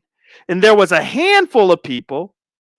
This was the minority, by the way, for the Umar. Okay, let this shit sink in. What I'm about to say about these people, they were the minority in the Umar Johnson sector. The ones that supported Umar and was banging hard for Umar, they are the minority. The minority. There are some people that are content creators that don't like the AFW, that are trying to make their way into the beef sector, that they're anti-Umar as well. But they just don't fuck with the AFW, and we're going to get into that a little bit later. But you got the minority, it's a minority group going against the AFW who had a shit ton of support. A shit ton of support, visible support on YouTube. Visible support. Now, a lot of the AFW support on YouTube came from them seeing how fucked up Umar is. So it's not like they were only anti-fraud warriors for everybody. They primarily wanted to get, because that was like one of the main missions. Let's get Umar the fuck up out of here. And so a lot of their visible support dealt with Umar. So if Anti or Rev G or whoever else was part of that group, if they were doing some anti-Umar live streams or anti-Umar this or anti-Umar that, Lynn and Honor, he'd do some anti-Umar shit, the shit would be popping at that time. Popping. They were the larger group. Now, for whatever reason in our sector, the people that has not chosen a side, who I'm anti-Umar, I'm for Umar, the people that are just watching the shit play out that can't believe Umar does the shit that he does and people actually send him donations and shit, just the regular people that can't wait to see how this shit unfolds, we are watching this shit. Now, some people that are watching this shit, they didn't like how the AFW was giving it up. So it's not like they said, fuck it, I'm going to be for Umar. That's not the case. They just said, fuck it, I'm going to be against the AFW. And for them being against the AFW, that kind of aligned them up with this group, with D. Durrell's group, that actually supports Umar. So now you have the AFW that is totally against Umar and all his fuck shit, against a group of people where some of them like Umar, some of them don't. So as new people enter into the fold, right? Now, okay, there's this element as well, okay? There's this element. I don't want to leave this element out. And remember, I'm staring at a wall right now talking. I'm not looking in the chat. I'm not looking at numbers. I can have 50 people. I can have 30 people in here. I don't know how many people. 5, I don't know. I don't even know the chat. I don't know what's going on. I'm staring at a wall. I'm on my YouTube camera shit right now. All right. So I want you guys to understand this. As far as content is concerned, the pro Umar side and the people that do not like anti-Afro, in my mind only, well, not my mind only, but in my mind, I'm just saying, I'm speaking for myself is what I'm trying to say. The for Umar side and the people that are against the AFW, they have more entertaining content. Their content is more entertaining. So if you are a new person and you entered into our space, you would more than likely gravitate towards D Darrell's side and the people that don't fuck with the AFW, even if they're anti-Umar, because there's more content that can get you through some shit. And then you start digging their personalities. And then you really start listening to their gripes, grievances, and complaints. And then you're already slightly biased. And so you take their side for things. And when you go examine things for yourself and you're looking at the AFW, because you've already been slightly biased, you're going to go against the AFW pretty much no matter what. And that's what the AFW has been facing. The AFW stance on things have never changed. D Darrell no longer financially supports Umar. D Darrell is slightly side-eyeing Umar Johnson right now. That whole camp that was pro Umar Johnson, you can't even find them. The only one you can really find is We On Lock. God damn. We On Lock is the one that sent Raw B $12,000. I didn't say $1,200. Even that's a lot. We On Lock is the married man that sent Raw B $12,000. And with that being said, let me mute real quick and get my ass some water. I'll be right back. Can I give y'all, let me see if there's a little commercial or some shit that I can do for y'all. I need some water. Let me see here. Yeah, how about this right here? This is good. BET Experience is back, bigger, better than ever. This time, we are taking over the city of LA. BET Experience, presented by Walmart. June 26th to June 30th. The countdown starts now. Visit BETExperience.com to learn more. All right, I'm back. Now, We On Lock sent Raw B $12,000. That Negro is the only one still going hard in the paint for Umar Johnson. So that got to tell you the type of mental capacity you have when you're on YouTube trying to bang for the good doctor. God damn. Even the founder or one of the co-founders, because in my mind, Anti-Afro Svengali and D Darrell are both co-founders of our sector. And I don't give a damn what nobody says. It's the truth. And I believe it's the truth. But if you look at it, and y'all know I ain't got no issues with D Darrell. I don't. I really don't. Y'all know that already. But this is what gets me in trouble is I talk my shit no matter who it is. This is what gets me in trouble. That's why they want me to fuck up out of here. That nigga out of here. Get him out. My whole thing is this too, and then I'll get back into the D Darrell thing that I was trying to get to. Is I've been trying to get into AFW for 3 years now. They said, fuck all that. Hail to the no. We don't trust you, Negro. And I'm cool with that. But I've been trying. But probably one of the main reasons they don't want me in that group is because of our history. And I can understand that. We have a really, big history, and maybe on the members only, I could share that history. You're damn right. I'm putting that shit on members only. You're damn right.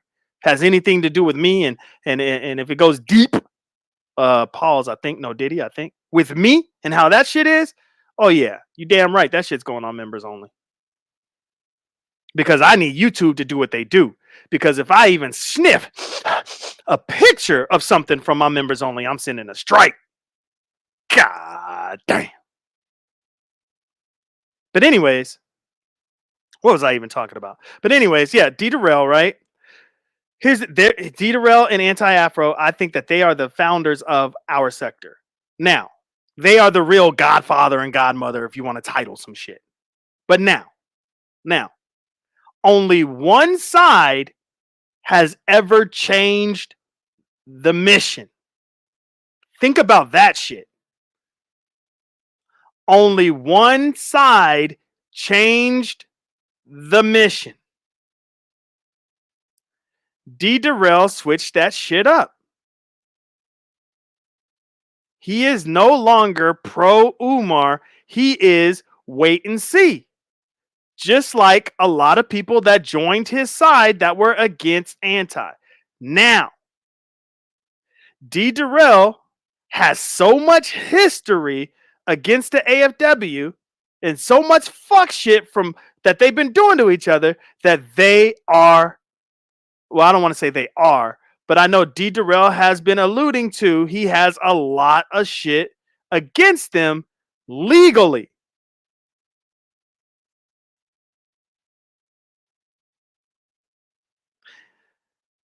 I don't think I've ever seen a real court case play out. But I do know that anti-Afro Svengali showed up to court when somebody else tried to sue her, tried to come at her, tried to do this, tried to do that. She doesn't dodge any smoke like that. And I think her camp, I think they only put out one lawsuit, I think, but I don't know if she was involved with it. I can't remember. It was some dude or lady named Archibald or some shit like that. I don't think they were involved with that. I know that they were for it. They were for the lawsuit, but I don't know if they were a part of it or not. But I don't remember any other lawsuits that the AFW has done. Majority of the lawsuits have came from the Darrell side of things. And so you have the cool kids. Okay, let me fast forward, because if y'all want another history lesson, I'm gonna have to do that on another Saturday. I want to fast forward, and then I'm gonna drop this link, and then I'm gonna get the hell up out of here. Based off of the information that I told you guys, based off of that information, imagine being Brianna. Brianna, her introduction into MySpace, my sector, our sector, the sector, was on the cool kids side. People that aren't necessarily for Umar. I don't know if there's anybody in our sector outside of We Unlock, Mr. 12K himself, that's for Umar. I don't think there's one person. I don't even think Miss T Pre is for Umar no more. I don't think anybody's for Umar except for one person. Even D. Darrell said fuck all that. Now, imagine being Brianna. You enter into the sector. That's what we call ourselves. We're trying to move ourselves away from the Umar Johnson sector. And you're doing all these campaign tours and campaign runs on the cool side. Kind of the same thing Raw B did, to be honest. And they start building you up. They start love bombing you. They start doing all kinds of shit. If you catch it, you catch it. If you don't, oh well. But if you catch it, that means you already know what type of person I am. If you catch what I'm about to say. Brianna would have had no clue what she was getting into if I didn't do my live stream on the backup to the backup. Catch that shit. Catch that shit. All of a sudden, Brianna's talking about fuck that sector. I seen the light. The only motherfuckers that can roll with me is Shakim, and that's gonna be short-lived. Trust me. Damn, excuse me. Fuck. The only people that can roll over him is Shakim and Remix, pretty much. Mind you, that happened after I gave my thoughts on my backup to the backup. Somebody would have been blindsided if it wasn't for me. Somebody wouldn't have been armed with information that they were blindly walking into if it wasn't for me. And my thoughts the shit wasn't even real. But because I know my thoughts and I know the trajectory and I know that my wife said I have some kind of prophetic gift, that my thoughts was the wait, what's her name? Raven? That's so Raven Simone? I got that Raven eye and shit. And I peered into the motherfucking future and I still can't get a thank you or my video shared out from Brianna.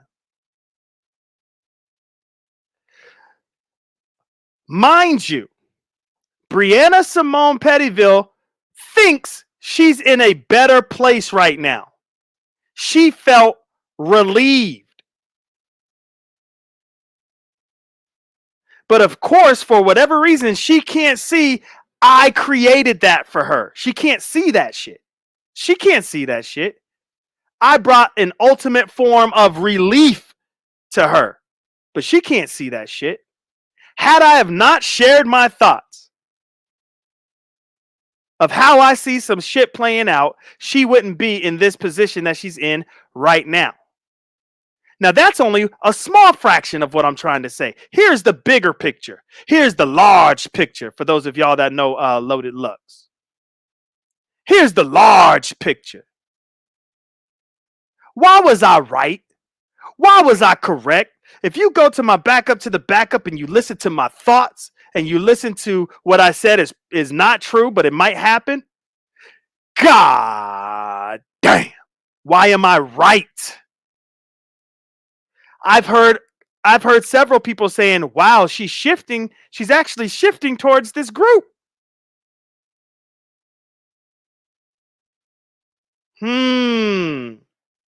That's why I want my own crew. That's why I want my own clique. That's why I only want to come on YouTube and talk to those motherfuckers that understand me, that can challenge me, and that can understand my thought process. I'm tired of dealing with motherfuckers that are too fucking slow to keep up. Let me take that back. Not too slow. Too fucking lazy. You're too lazy to keep up.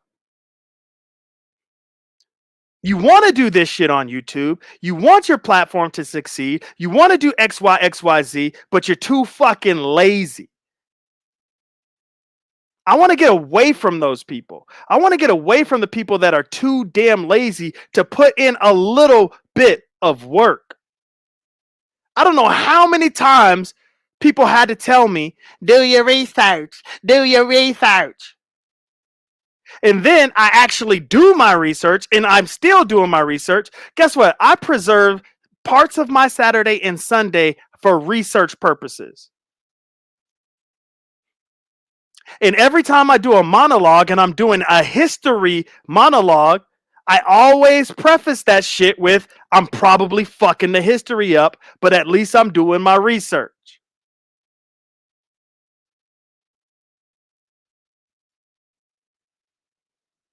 Some of y'all think that it's only a one-way street.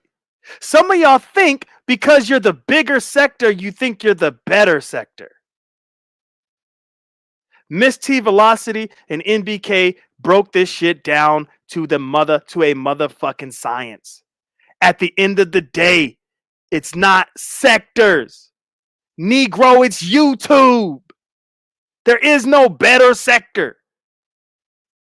If a motherfucker come through and he's entertaining and he's bringing forth content and he's getting shit popping and things are moving, that's YouTube.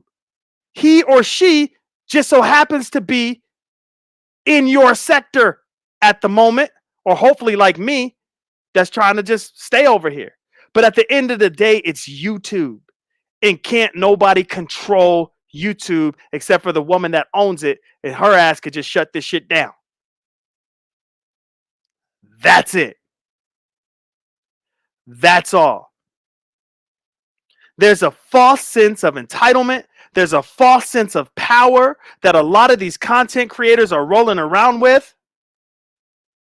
One thing that I'm starting to notice is a lot of these content creators don't even know the term ego death, let alone practice it. And so they set themselves up because they think they're fucking John Wayne up in this bitch. They think they Ray Lewis. They just gonna stop every motherfucking thing that's happening. And I will say this. This may not be true. Listen to the words I just said. This may not be true. This is only my thoughts. The more and more Brianna starts to... Okay, hold on. Brianna enters into our sector. She only enters into one side of our sector. And she's making her rounds. And our sector's propping her up like we always do because we love to build somebody up to rip them to shreds. We love that shit. I don't know why, but that's what we do. Ask Hoodie. Hoodie might know why. God damn. But anyways, Brianna comes and now she's on the quote unquote cool kid side. And I know when I say cool kids, the AFW might take offense to that because I know they think that they fly and shit, but I'm just giving it up how I see it. They are, you know, a little bit more entertaining because they're into everything. The AFW, they're not trying to be entertaining. They're trying to be informative. They're trying to warn. They're trying to do this. They're trying to do that. They're trying to do that. They actually have goals and missions and shit. And we'll get into that after I finish this. So Brianna, let me write that shit down because I know I'll forget. We have 130 people in here. Thank you guys so much for being here. Okay, I already did the talk about the connection with Umar. So let me write this shit down. And for those of you that did not hear this, I do have ADHD. That's something personal. I'll let you guys know. I do have ADHD, and I have, you know, I didn't write any notes for this shit, so I'm kind of rambling and talking and hopefully connecting a few dots. But I have to write this down. Damn. See, I already forgot. Let me not write that shit down because I forgot what the fuck I was supposed to write down. So let me go ahead and stop. Where was I at? All right, AFW Brianna. Okay, boom. Brianna goes to the cool side, the cool kid side of shit, right? Oh shit, is Ron P here? Hold on. Ron P is here. Ron P, you did not have to survive boot camp. We already know that you are a dedicated motherfucking moderator. Shit, your time stamps got you through boot camp. So Ron P is here. All right, look at Red Bonnie Hood. I know that feels so weird looking at you being in gray or black or whatever it is, Red Bonnie Hood. But your time is coming. You are not on the list yet. RNY, Aisha, What Happened, Shauna, She Love, Gemini 75, Rodney, TSW, Life of Jamila, or Life with Jamila, Life of Jamila. Lord Jesus, help me. Why did I write that? Life with Jamila, Ron P. All right, Ron P. So these are my whatchamacallits that are here. Did Beautiful drop down? Because I have not been in the chat. Did Beautiful drop down? Because I gotta give Beautiful her shit because that's my bestie and she's been down with me since the first time I ever went live ever. So of course Beautiful. I just can't. I don't know if she's here. Hold on. Beautiful, if you're here, I want to mod you up. Don't see her. Damn. Maybe I should put her ass through boot camp. Damn, Beautiful, you ain't here? Put your ass through boot camp, girl. Let's see. Fuck. I done say, and sorry I haven't been in the chat, y'all. Y'all know how sometimes I love y'all in the chat and shit, but I really want to get this shit out. You know what I mean? And I don't want anybody to say, hey, but you're missing this, or hey, you're ignoring that, or hey, whoop, whoop, whoop, whoop. Yvonne, I am not ignoring you. There's Shauna. All right, there's Shauna. Let me go ahead and throw Shauna on there. Now, Yvonne A., you know you're my homegirl, and you know you were with me since the 3rd episode of Code Fam, but you weren't with me since the 1st episode. So you have to survive boot camp, Yvonne A. You ain't special. Get your ass through boot camp, Yvonne A. You'll make it. I got faith in you. You just got to get over that wall a little bit faster. I got faith in you. Did She Love step down? Oh, Yvonne, you better not be getting in your feelings, girl. What do you mean you're not doing boot camp? That's fucked up. All right, see, this is why I got to get my ass out of the chat, because even Pizarro's trying to tell me that I'm not being honest about a situation that I've been in for 4 years. Get your ass out of the chat, Binary. Get your ass out of the chat. Oh, Red Bonnie said, we ain't going to make it, sis. Yvonne, we ain't going to make it. Not I'm calling Stargate, Lord Jesus. Get out of the chat, B-Code. Get your ass out of the chat. All right, let me get back to it. I don't even know what even prompted me to go to the chat. All right, I knew better. Okay, so Brianna, right? Let's just say she didn't know this, okay? It's not like Brianna went into the situation saying, ooh, let me go see where all the cool kids are. Brianna went into the situation thinking that this was our sector. She did not know that our sector was divided and that there was a whole nother side that stayed away from the B sector. Just think about that. The AFW stayed away from the B sector publicly. I'm pretty sure that they were talking their shit behind the scenes, but they stayed away from the B sector. So Brianna enters the scene and she starts making her rounds and she starts learning about these people. I actually went to Remix and I actually said you would be good in the B sector way before he even knew about Brianna like that, way before he even knew about anybody. I said he would be good in the B sector because I know he will be, because of how Remix gives it up, how likable he is. I knew he would be good in the B sector. Mind you, the cool kids, a lot of them don't like Remix. There has been a battle between Remix and a handful of these cool kids. I'm not going to put too many names on it, but there's been a battle. And so Remix even hit me back on some shit like, really? You think so? I don't know, man. You know, whatever, whoop-de-whoop-de-whoop. And then he actually came over and was in my chat. I shouted him out. It was good to see him. And in my mind, I'm like, oh shit, Remix might be trying to make a move to get his ass in the B sector. I didn't know what direction he would go. All I know is the cool kids, they all pretty much made their moves. They was over here. So I was thinking to myself, how in the hell is Remix going to do this shit? Because in my mind, I was creating, oh damn, this is my last point, even though I didn't write this shit down, but I don't give a damn. I'm just rambling at this point. In my mind, I was creating a equal playing field.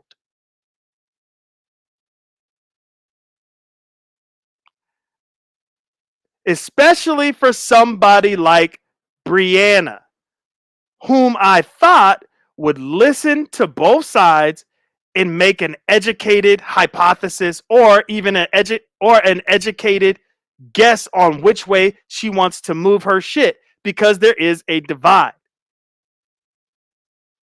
So, and this was before she even connected with Remix, because when I saw Remix in my chat, I was like, oh shit. Oh shit. Where's this shit gonna go? Because it looks like he's coming out of hiding. Remix used to have one of the hottest shows in our sector. Our sector lifted him up sky high in one of those airplanes and shit where you could jump out and do some skydiving. Our sector was the airplane. Lifted his ass up 4,000 feet in the air, or maybe higher. I don't know how high you're supposed to skydive. Kicked his ass out of the plane, because you know he was nervous in that plane. Like, damn, this is going high. This is a little high now. It's a little high.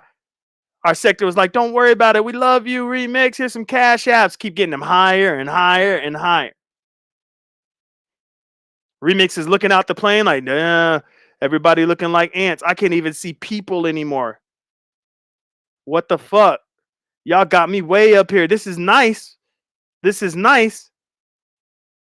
And then they were like, well, do you see that right there? And so as Remix is kind of looking over, he's like, what, that? They're like, no, no, no. You got to look a little bit, like stick your head out a little bit more and look, you'll see it right there. And so he sticks his head out a little bit more to see what they're talking about. And they booted his ass out of the plane. Remix is heading towards the ground. He didn't get no training on how to open his parachute. And so what he did was he started pulling strings on the parachute, hoping that shit will open. And then as he's pulling these strings, he noticed that the damn backpack to the parachute is already open and there's not no motherfucking parachute in that bitch. Remix's channel died. God damn. And so with me having that information in my mind, and I seen Remix in my chat, and I've already spoken to him like in his chat or whatever, when there was only 6 people in his chat. And this isn't no shout, this isn't no dig at Remix. This is just the honest to God truth. And I let him know, hey man, there's room for you. I don't know, man. I don't know how you're going to resurrect yourself like Lazarus. I have no idea, but just know that I know your personality. I always thought you were cool. There's room for you over here. The same thing I did with Carrie, but Carrie was so ignorant at the time that she went against me when I told her, let's piece this shit up. Let's throw water under the bridge. Let's let bygones be bygones and let's have a clean slate. I don't know why she took that as some kind of means to come against me and think that she was going to get the sector to ride with her. And all it did was dug her into a deeper hole. It was weird. It was just a weird dynamic how that worked. It was strange how that worked. But I tried to extend the olive branch to Miss Thangs, Carrie Ann. And here's the kicker, though. Sometimes things just have to happen organically. Because Carrie Ann and I, we shared several panels over in the B sector space, and we were very cordial. And at sometimes we were actually banging on the same person together. And that shit was fun. I ain't gonna hold you. But anyways, I did the same thing for Remix, and Remix did what I was expecting. And he came over and said, okay, let me see. Okay. He hit my panel a few times. You know what I mean? Get his voice out there. People were curious. Maybe that's how even Brianna probably stumbled across him. Maybe, I don't know, but let her tell it. If that's the truth, she won't tell you that's the truth. She won't tell you. But it could have been. And once I seen Brianna taking a liking to Remix, I knew it was up and it was stuck from there. You don't even have to be riding with him like, yo, we partners in crime. Yo, we gonna do a channel together. Yo, we gonna be boyfriend and girlfriend. Yo, you gonna be my e-boo. You don't gotta do none of that shit. Just be cool with the Negro and there's issues. Now, I think the only reason I get a pass in my sector is because I talk shit about everybody. I really do. I really do. I talk shit about everybody. And they know I'm not trying to be malicious. I'm just talking shit. I'm spinning narratives. I'm creating shit. That's what I do. That's why Remix is talking shit about me right now. And I'm the one that introduced him to all this shit. Because although we cool, that does not mean I'm not going to talk my shit. Some people get with it. Some people don't. So I was never really part of the cool kids. I was never really part of the AFW. But all I do is talk my shit. It is what it is. Now, actually, let me rewind that. Let me backtrack. Let me go back. There was a time where I guess I was part of the cool kids, not knowing AFW and AAS and Rev G and how they really give it up. But yeah, I learned the hard way. My ass learned the hard way. I did not learn the easy way. I learned the hard way. But anyways, Brianna meets up with Remix. And you can tell. I mean, if you can't be this mother effing blind. If she said fuck the Umar sector, I mean, except for Shakim and Remix, you cannot tell me she's not close to Remix. Stop it. Well, I'm just trying to treat Remix like I treated all of y'all, right? Nope.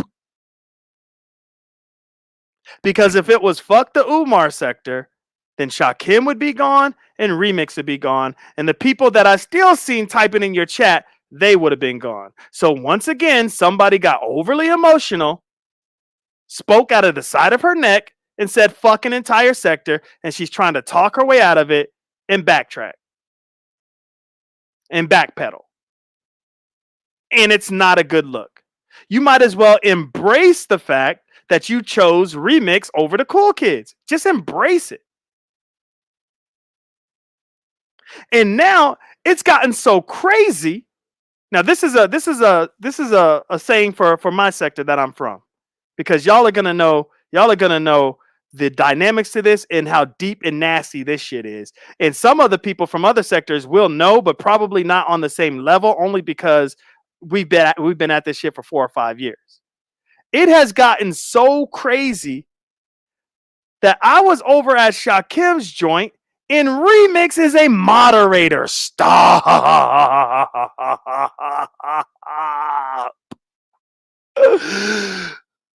Yikes. Oh, shit. Damn. I couldn't believe my eyes. And I'm glad Shakim modded me up quickly, because Remix would have been on that bullshit just to fuck with me and been timing my ass out. But Remix is a moderator on Shakim's channel. And I'm letting you guys know, if it hasn't happened already, Brianna is going to be making her rounds on the other side of the sector.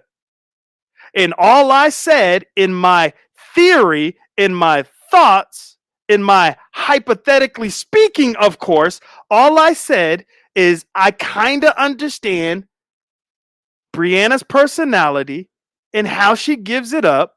And I think personally she would gel more with the AFW. That doesn't mean she's going to be doing all this doxing or this or that or this or that. I'm talking about personality wise. I'm talking about the type of people they have over there versus the type of people that the Cool Kids have on their side. She seems more in tuned and in line with how the AFW gives it up. And I'm talking content and everything. I haven't seen it yet. But if Brianna ever shares out a Rev G live stream, y'all got to understand the importance of a share out. I'm trying to get Brianna to share my shit out. Did she share this shit out? I don't have any hard feelings. We're just both missing the mark on why we're upset.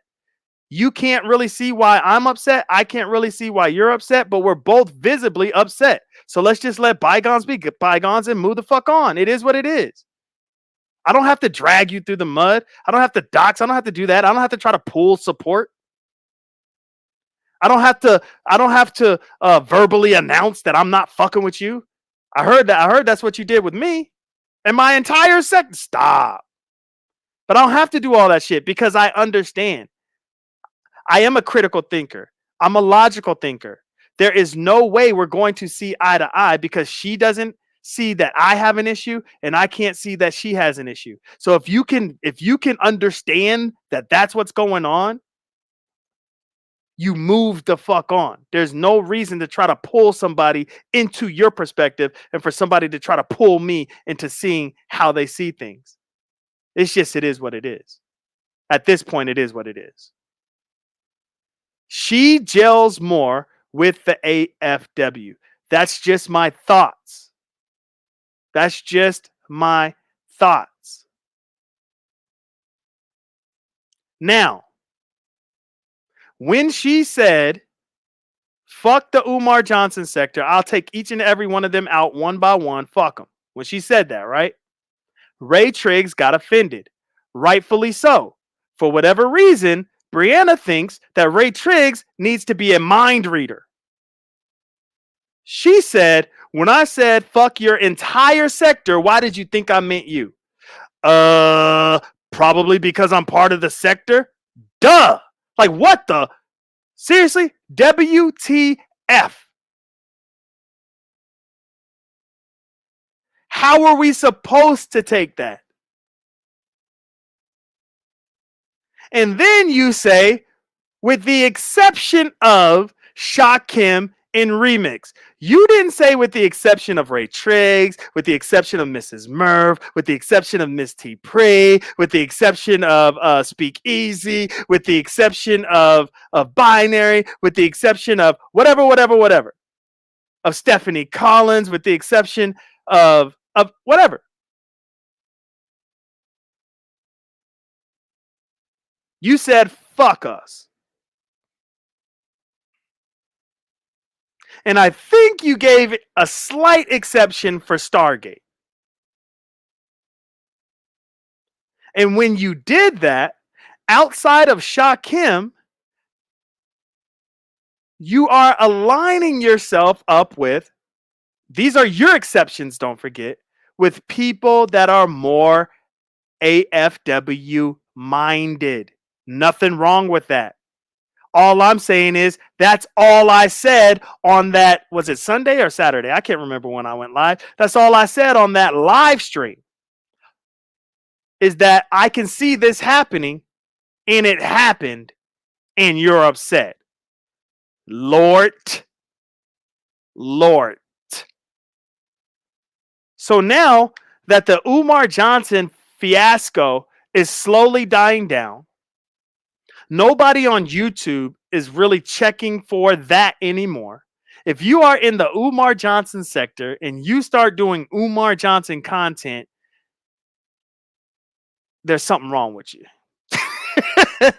We are so far removed from Umar Johnson content, I got to put you in the category of the married man who gave Robbie $12,000. God damn.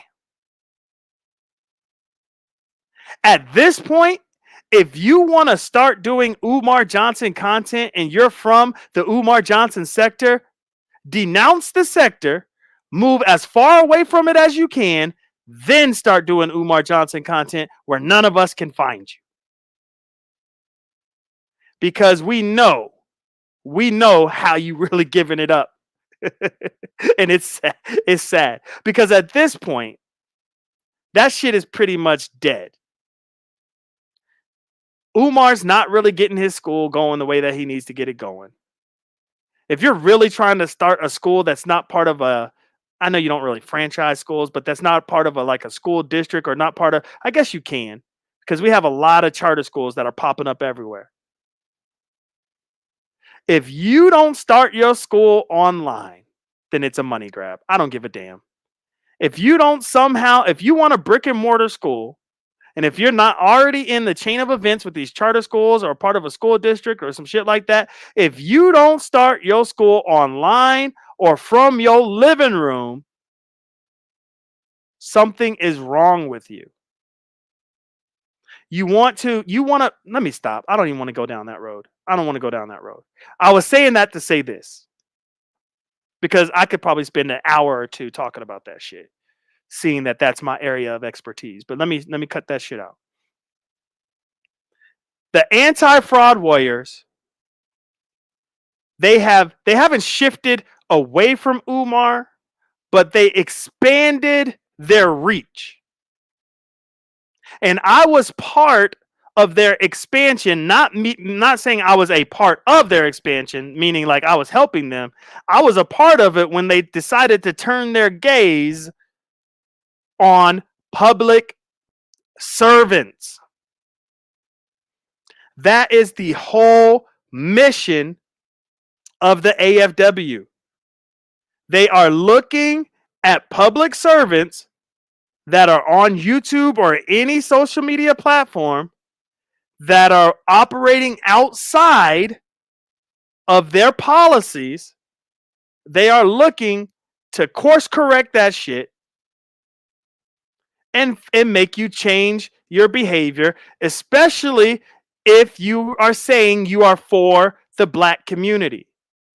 I don't know how anybody can hear that and be mad at that. If you are a public servant, right, and you are operating outside of your policy, and you have clear policy that you signed your name to and said this is how you're going to conduct yourself, and you have given the government, primarily because a public servant works for the government pretty much and works for the people, and you have given the government license over your person and how you conduct yourself 7 days a week, 24 hours a day, who are we to say that the AFW cannot create an organization to hold those people accountable?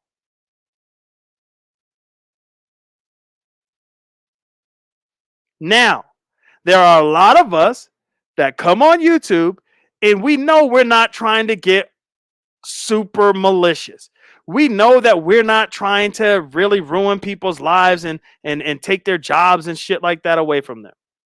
A lot of us aren't. Now, there are some of the cool kids that try to say they aren't doing that shit, but trust me, they're doing that shit. And trust me, if they were able to get rid of some of the AFW's jobs, they will do that shit in a heartbeat. Trust and believe that.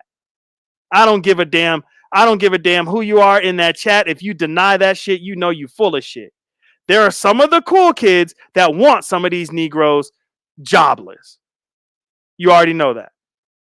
But anyways, the AFW decided to expand their reach, not just Umar, but any public servant that wants to get on these social media platforms and either fraud people, degrade people, you know what I mean? Slander, bring people down, like all that shit. And they are anti that. And so they go banging.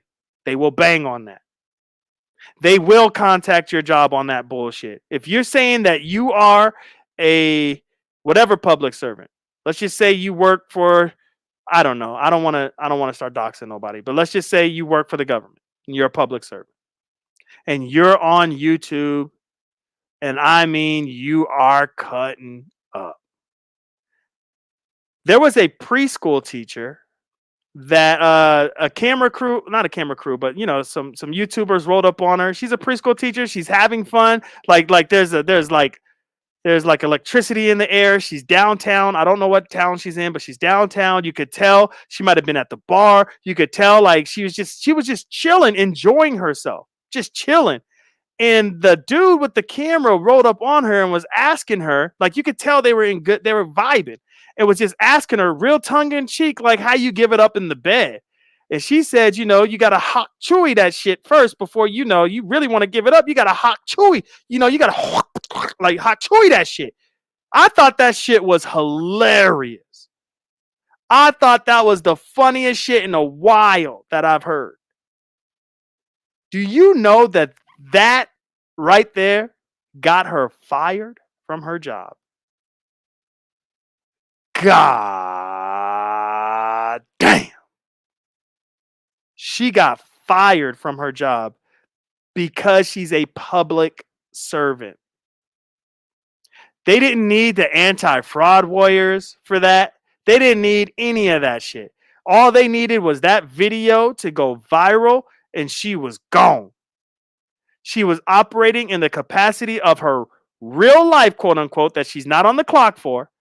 Just now leaving a place, and you could tell the vibe. You could just tell the vibe. She was on a street corner, probably just walking to her car, just having fun, lit, loving life. You know what I mean?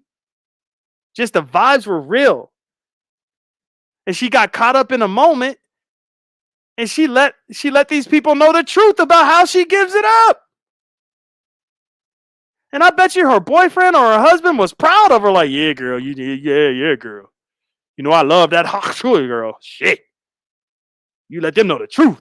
And now all the boys can be jealous that my badass girlfriend or my badass wife let it be known how she gives it up because she ain't scared. Only to be fired. See, that's some bullshit. That's some bullshit. And so I think that the cool kids, they look at the AFW as if that's what the AFW is trying to do. The AFW wants the grifters, wants the scammers, want the people that are trying to fraud the black community. They want them the fuck up out of here. That's why it's anti-fraud warriors, but specifically anti-Afro-Svengalis, which simply means we are against these people that are trying to swindle the African American community or the black community. Not only are we against these people that are trying to take advantage of the black community, but we are definitely, let's put an emphasis, we are definitely against black folks that are trying to take out the black community. I don't see shit wrong with that. Now, I'm about to drop the link and you guys can come up. I'm not going to be up here too much longer. I've been up here for 2 hours and 12 minutes by myself, motherfuckers. For those that want to talk they shit.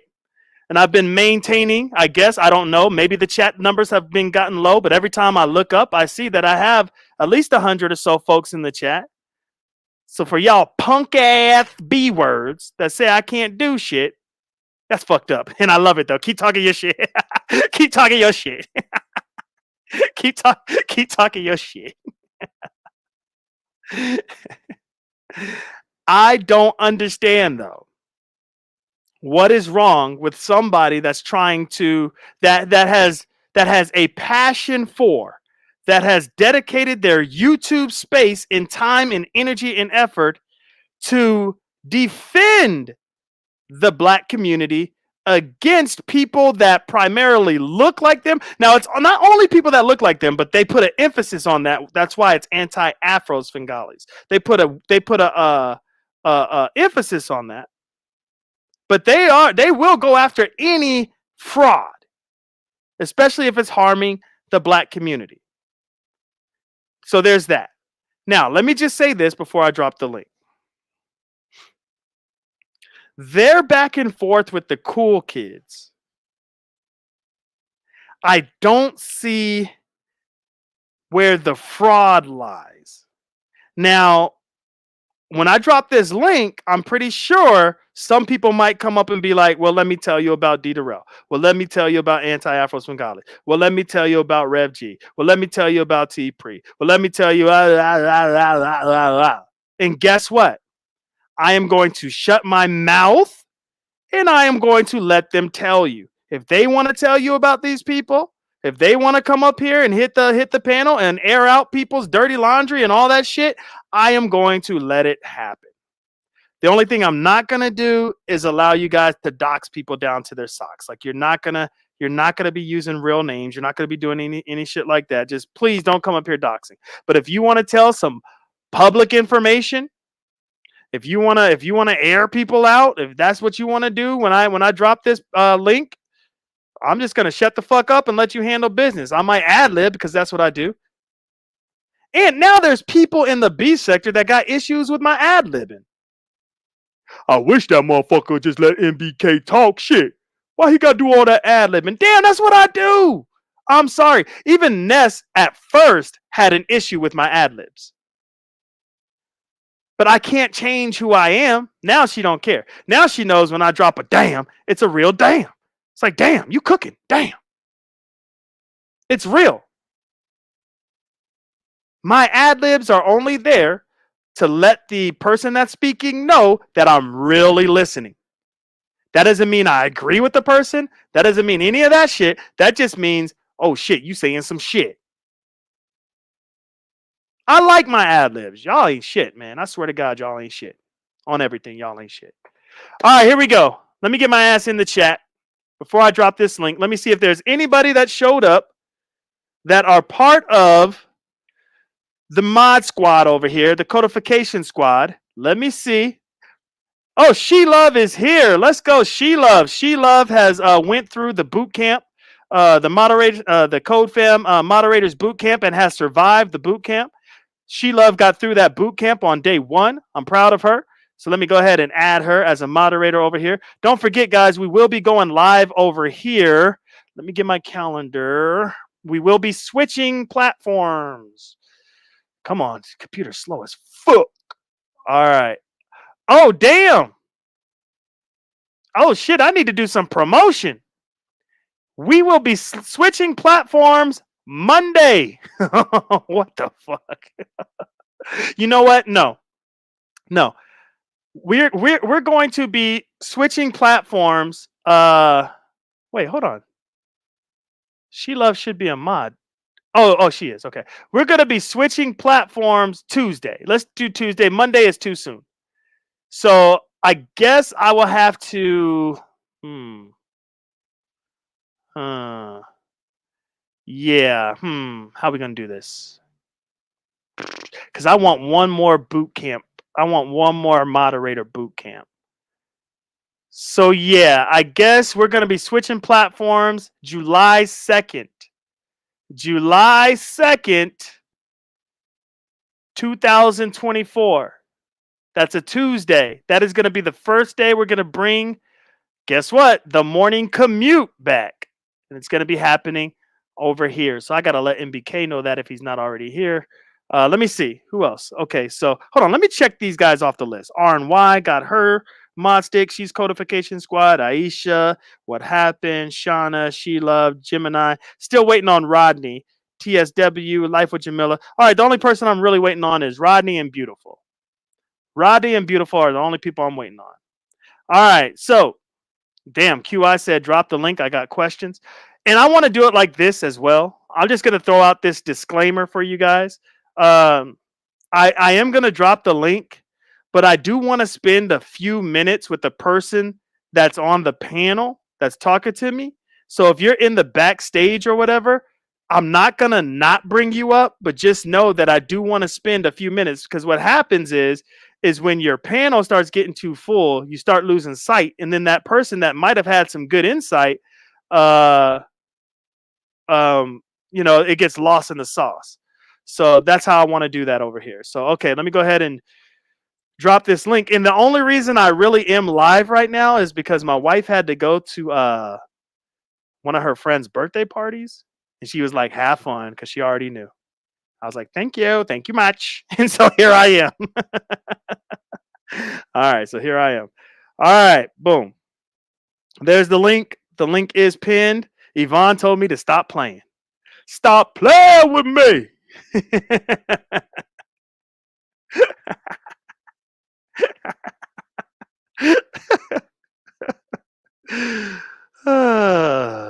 What's up, Cosmic Girl?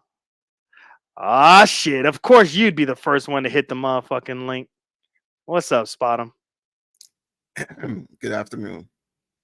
Good afternoon, sir. I didn't even know it was afternoon. I'm tripping. So, for today's narrative spinning session, damn, I'm spinning it.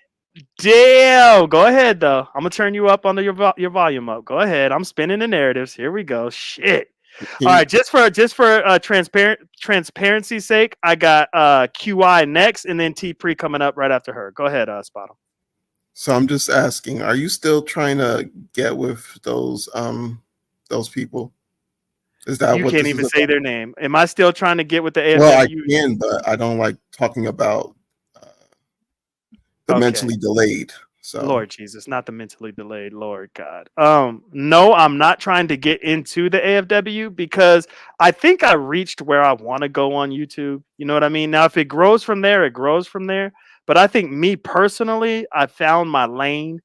You know what I'm saying? And I just want to, stay in my lane. But, why not give an equal playing field to what I've been witnessing for the last 5 years? Go ahead, brother. But is it an equal playing field when you're deliberately twisting what actually is happening? Damn, speak on it. What am I twisting? Damn, I don't get this shit. You say that they care about fraudulent black people, but they only care about one fraudulent black person. And you're saying that's Umar?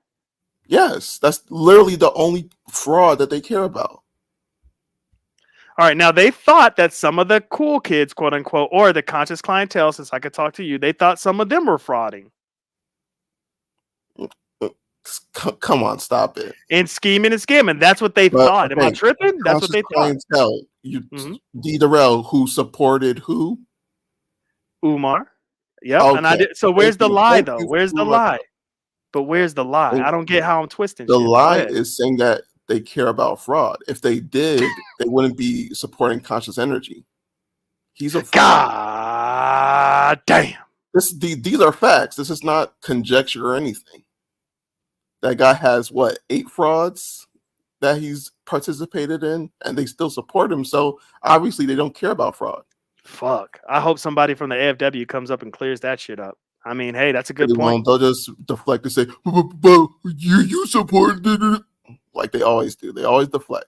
But So now you're trying to take away their talking points. That's fucked up. But nobody from the AFW is here. I'm gonna bring QI I mean, up it's to not see a what she talking has to point. say, because Okay. but I want you to stay here because she might say something that you can answer and I can't.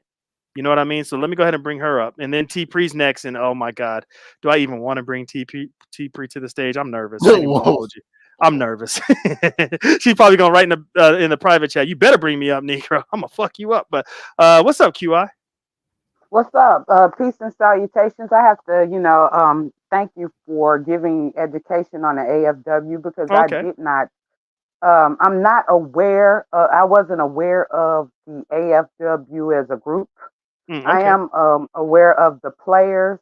In fact, I might say that I helped before AFW create the AFW. Oh So wow. I'm aligned with AFW. Oh yes. I know How do some you of the feel old about that? school She's players. aligned with their ideology, Spot 'em. She's aligned with an equal playing field, and I thought I did a fair job of But saying who they are. She says she's more of that. You know what I mean? Like where she wants to protect the community and shit like that. What's your thoughts, Spot 'em? And then yeah, we'll I let you mean get back to it, QI. the motive. I mean the tagline is a noble one, but in practice, that group only cares about one fraud, and that fraud is like a Z-list level fraud. They don't care Mm, about Jay Morrison, who scammed over $10 million. They haven't Hmm. done one video on that guy. And other frauds who have taken more money. So I'm just saying, according to their mission, it seems like they just hate Umar because he's a Pan-African. It's not really the fraud. Now, what would you Well, say if I say this? They did do a video on Jay Morrison and all them guys. They did do all that. But I They was just didn't about get to the but say that. traction. okay, one video on Jay Morrison to I the knew it. I knew it. 2000 that they did on Umar, and But they literally they did did do it though. But leave it up to you. They haven't, but they did do it, okay. even though it was So only one video. so Umar Johnson is 2,000 times worse than Jay Morrison. I don't Is think that what so, you're but doing? I don't know why No, they Okay, do, but no, I don't think so. no, okay, he's not. But how are you okay. gonna So tell they them did who they do 2,000 their shit videos on on, one person. right? That's a fact.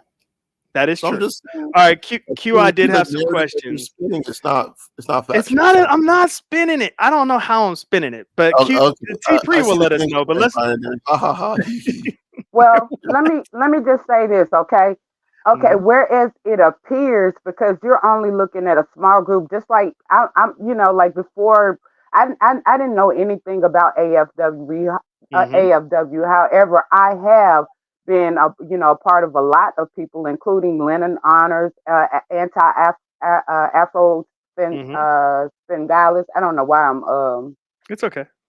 Oh, It's a another tricky one. I fraud. It think took I me should say forever. It took me forever to I'm get glad you that name mentioned down. that fraudulent dude. I've been drinking too much coffee, so like I'm jittery a little bit. I have ADHD as well, but Mm, at any I heard rate, that. Yep. Mhm.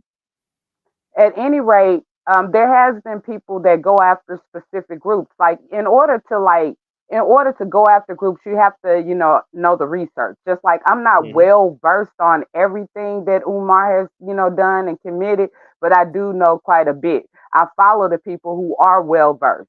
There are mhm, people who are well versed, and I think that go against some of the ADOS talking points and mhm, and different things, which sort of is aligned with Jay Morris and all of that.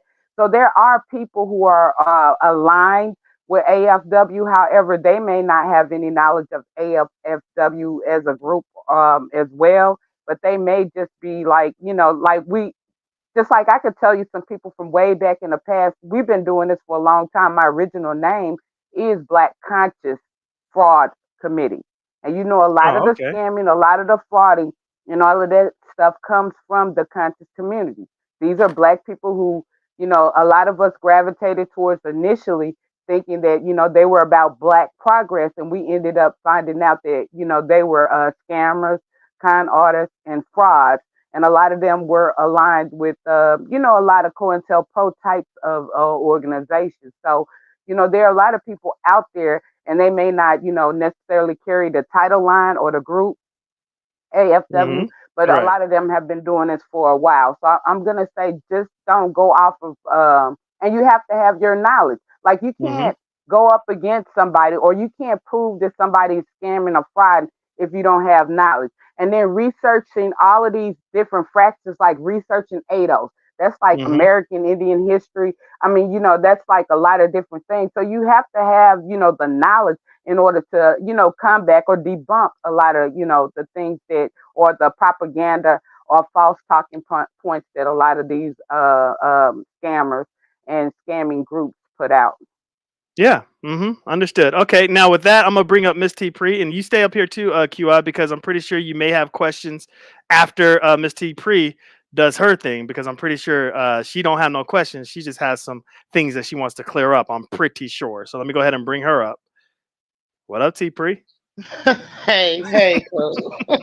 I already know what type of time we on, so What's going on? How are you? How are you? How are you? doing good, doing good. Spottum's Good. here, How are QI's you? here. Hey, Spottum. Hey, QI. How are you? Yep. So I do have a couple of questions, but one of the things I wanted to say first was thank you for sharing with us about the ADHD thing, because a lot of people have that, and it's hard for people, especially Black people, to share some of the illnesses that we experience, right? Facts. And I want you to know you're not alone. And I appreciated you telling us that. And it actually explains a lot of things about you.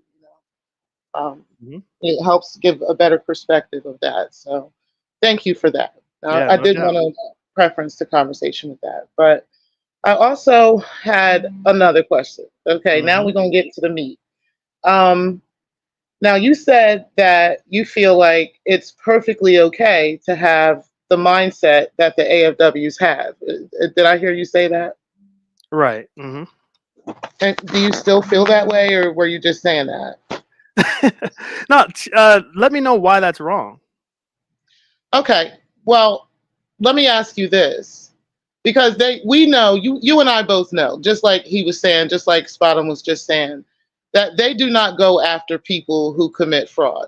Okay, they don't. We're not going to sit here and sugarcoat this and pretend that that's what they do, because they absolutely don't.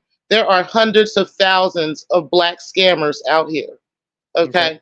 And if you and anybody and everybody who is under our ears right now and listening to us right now can go right to Anti's page, go right to Rev G's page, and please explain to me which one of these people that they're talking about are frauds, because they're not. We're talking about from the past and now, right? They're not discussing people that are committing real fraud against the community. Now, the second thing I wanted to preference is that I have never been an Umar Johnson supporter. Oh, my bad. Even I thought you though, were. Okay. absolutely not. I've never supported him. As a matter of fact, I came into the sector listening to Lennon Honor. Okay. So that's how I came into the sector. Her first screening was not an Umar Johnson follower. That's literally was my name in the chat, was not an Umar follower. Okay. Like, now I know I had a discussion with you, and it felt like you were pro Umar, but I could have been dead wrong. So go ahead, sister. My bad. Well, I'm going to explain to you why I don't. Well, what it is, because I don't like him. Right. I wouldn't give him my money, but at the same time, I don't think he should be in jail. Okay. And I'm going to tell you why. They have the AFWs themselves, Anti, Rev G, and many other former and present AFWs, right? They have done everything they can to get this man locked up, including have him audited by the IRS and everything else. We all know this. They've contacted the state of Pennsylvania. They've contacted the state of Delaware. They tried to really, really hammer in on this man. And every single time he was audited like 3 times. Okay. Mm, And every single time they did not find one single red cent out of order. They just didn't. Okay. right. And that's a proven fact. Okay. So with that being said, if the IRS is saying he's not scamming, then I don't really know what else I'm supposed to say, right? I All hear I you. can do is not give him my money. You understand what I'm saying? I don't have to support what he's doing. I can go up to the school and dance and laugh for y'all, you know what I mean? And well, the buildings, you know, because they're not really schools, right? But Right. Yeah. I can go up there and and play little little videos and stuff for y'all, show y'all the paintings and all that stuff, Hmm. and how decrepit the other side of the Right. Because you're the right building there. I is. mean, you got access. You are right there. Right, Mm. I'm here, and so you know, I've never been a supporter of his, but Okay. again, like I said, you can hate him all you want, but the obsessiveness over him was nutty. Okay, we're not going to pretend that it wasn't, and this is the reason why many people who used to be AFWs are no longer AFWs because Anti went off the rails when it came to him and when it came to other people in our sector, including D. Durrell, myself. You touched on a little bit of that. And you're Hmm. entitled to your opinion. I'm not trying to Right. step on that, Right. but But I don't mind you expressing your opinion. You already know that, right? Like, no, I do, even I if do. it's okay.